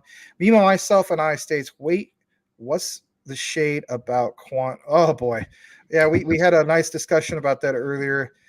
Some agreeing to disagree type moments, to say the least. That's why we went over 2 hours, about 2 hours 40 minutes. Okay though. Me, myself, and I, don't y'all talk about my baby quant now. Lol. Yeah. Well, we definitely talked about at the beginning of the show. We covered quant, XRP, XLM, Cypherium. I think it's been an absolutely great show. We're going to put Sean's channel on blast here in a bit, one last time, if you haven't done so already. You need to go over to my co-host for the day, Sean the Crypto Smith. Get used to seeing him over here, guys. He's over here twice a week. He's here for this particular show that is every Monday at 9 p.m. Eastern, 6 p.m. Pacific, called Utility Talk Now. We strictly talk about, utility coins and tokens and so on. That is the focus of this particular show. It's nothing against the meme coins. We just want to have at least one day out of the week where we talk about specifically the ones with utility. But yes, go over to his channel. If you're not following him, you need to. He does cover for the likes of some of these ones with utility, like XRP, XLM, Cypherium, and so on. And then, if you're into some of this other ones and so on, like MMAI, he covers that. He covers, I don't know, what's some other ones you want me to point out that you cover? Pando Project? Really, I'm going to do a little bit more about Pando Project here in the future, but for now, I kind of changed my plan up, and I'm going really more heavy on XRP, in the lawsuit, and obviously MMAI, is one of my big ones, Right. in the meme, community token space. But yeah, XLM, I don't even think I've done one quant video. I think I've done a quant video, but I'm going to really kind of concentrate on Cypherium, XRP, and XLM. That's kind of going to be my go-to. Nice. Very, very cool. So guys, he's during the time of the show, he ticked up from 1.53 to 1.54. If you haven't done so already, subscribe to him. Maybe it will tick up to 1.55. That'd be amazing. That'd be awesome.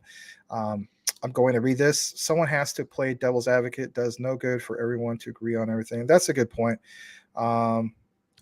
Yeah, I don't mind at all. I mean, we need that. Differing opinions is where we learn things. Yeah. So yeah, no problem at all. Yeah, it's funny that got full screen like that. I didn't even press the thing to put emphasis on it. That's funny. There you are. That worked out fine. Like it's like, oh, you're gonna put emphasis on this anyway. Yeah, it's fine, cool cat. And believe it or not, I was thinking about getting a handful of BSV. You're not thinking about getting a handful of quant. It's okay. All right. So Cool Cat says, got to get you guys ready for the bull run. I've been ready for the bull run. I've experienced a little bit, in regards to 2021. I'm ready for it again. Me, myself, and I getting us ready for 14,000 quant, $14,000 per quant, I guess you could say. Huh? Damn, that would be nice. Yeah, it would be. All right. So with that said, guys, it has been a great show. Can't thank you guys enough. How about this? Just let us know just real quick what you thought of the overall show. Do you like the concept of this utility talk now? Are you looking forward to it next week? I'm just going to read one quick thing that I saw, for instance, on a news headline while I give you guys a chance to basically respond. And that is in regards to Binance. Just real quick, I meant to share this because I just want to give them a chance to kind of get some feedback here real quick, Sean, before we end the show. Sure. And that is this right here. Did you know that crypto exchange Binance will suspend US dollar transfers? Right. This was reported earlier today. Binance banking partner Signature Bank in January raised transaction minimums for dollar transfers. Millions of dollars worth of crypto flowed out of Binance after it announced the suspension, but the company says it remains net positive. And here's the official quote. They are temporarily suspending, so it's not permanently, USD bank transfers as of February 8th. A Binance spokesperson said, affected customers are being notified directly On top of it, the company said 0.01% of their monthly active users leverage USD bank transfers, and added that they are working hard to restart the service as soon as possible. So, I mean, it's not like it's permanent. Binance US, which we know of, is a unit that's regulated by the Treasury Department's Financial Crimes Enforcement Network, said in a tweet that it's not affected by suspension, thus moves to apply only the non-US customers who transfer money in and out basically from there. There's a little bit more in regards to this. You can read up more about it from CNBC. And yeah, just real quick, what do you think about this, Sean, before we wrap up the show? So I would say this is, I mean, it kind of, in the end, kind of comes out to be a nothing burger, right? It's such a small amount of transfers that they deal with. And because they're talking about actual, whoa, hey, there we go. Now we're big. Yeah, I didn't mean to do that. My bad. Hold on a second. There scared we go. myself. Yeah. Yeah. So yeah, it's a very small percentage of their business, because you're talking about actually sending bank transfers out in US dollars. So, to me, and it's temporary, but people see that, and then the first thing they think of is, oh my gosh, I'm not going to be able to get my money off of Binance, right? And they panic. So that's why you see those millions of dollars in outflows. But they'll be back. I'm not too worried about Binance as far as solvency and being around for a while. They're still the biggest out there. They probably will be for a while. But when you let this be a lesson, right? When you read new information and you got a headline like that, just do a little digging and see what it is they're talking about before you panic. Yeah, it's true. Speaking of panic, I want to point something out real quick. Some people, don't quite get some of the breaking news, I guess you could say, but hold on a second. So there's hold on. I'm going to pull this up because this is something else. I just saw this and I said to myself, wow, we should probably bring this up. I could just pull this up real quick. Oh, yes, I did find it. This is breaking news. So let me pull this up real quick.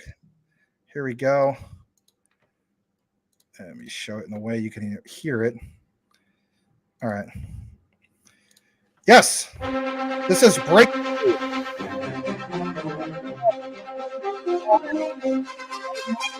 That Cool Cat Crypto, yes, Cool Cat Crypto actually has secretly revealed that he has 3 or 4 quant.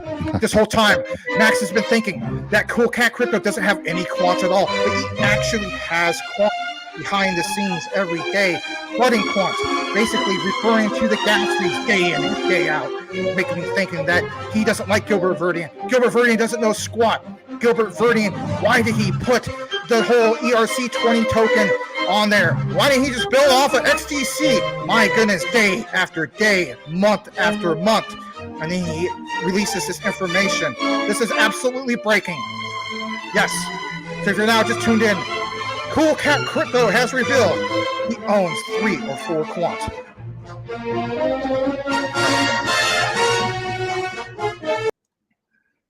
It's playing a loud theme song. Hold on. I got to get off it. I can't hear anything. There we go. Anyway. So, I love that. That's funny. That's funny. I was laughing too quietly when I saw it, when he posted that he has 3 or 4. Yeah. Which is fine. Yeah, nothing wrong with that. Yeah, I mean, the way I'm probably going to get a handful of BS3 because the way I look at it, I mean, I remember even saying a while back it could very well go up to, something crazy. And then I saw the whole thing, he said a while back to investigate, do more of your own research in regards to the whole thing with, was it IP6 or some kind of protocol? Was it TCP IP6 or whatever? IPv6, yeah, I think. Yeah, so. IPv6, that's what it was. So I thought, you know what? I looked at the chart and I was like, if this thing did blast off, it ain't gonna hurt me to pick up a handful of them. So I think some other people did as well. But yeah, thank you for that, GS. Great show, Max/Sean. DCR135 says, Quant, why bet on the horses when you could own the track? That's a good point. Yeah, you know what? I wouldn't sleep on Monero either. We agree on that. One thing we agreed on tonight. That's okay. Me, myself, I do not meet the press. I was just trying to pull up something that wasn't going to, was going to be loud enough at least, and maybe not do the copyright strike. I still don't like it very much. It's a secret. Okay, good point. All right, well, I appreciate you guys.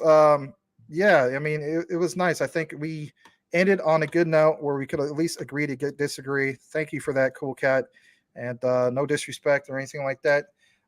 It's been a great show. Looking forward to having Sean back here, for instance, on the Crypto Roundtable Wednesday, 9 p.m. Eastern, 6 p.m. Pacific. Appreciate it. Smash that like button on your way out. By all means, check out this particular channel. And I'm going to give you the last word before we wrap it up. Yeah. So, I mean, it's been a nice show. It was fun. A lot of good information out there. A lot of good back and forth with the peeps in the chats. Yeah. I mean, I enjoyed it. Honestly, I really am honored to do this. So hopefully we can continue this for some time and get a little traction and gain a nice utility following, right? People who really want to know what's going to be useful out there in the crypto future. Very well said. That's the way I look at it as well. No meme coins here. Yeah, I mean, it's one thing to make a 10x or 100, or 2x or 10x. But I mean, I originally got into crypto because I want to create generational wealth. And to me, the ISOs and the QFS, that is where it's at. It's your best chance. Yeah. Yeah. All right, guys. That's it for us. Over and out for now. Have a great night. We'll see you back here tomorrow for more Crypto Talk Now, 9 p.m. Eastern, 6 p.m. Pacific. You're not going to want to miss it. We'll catch you on the next one.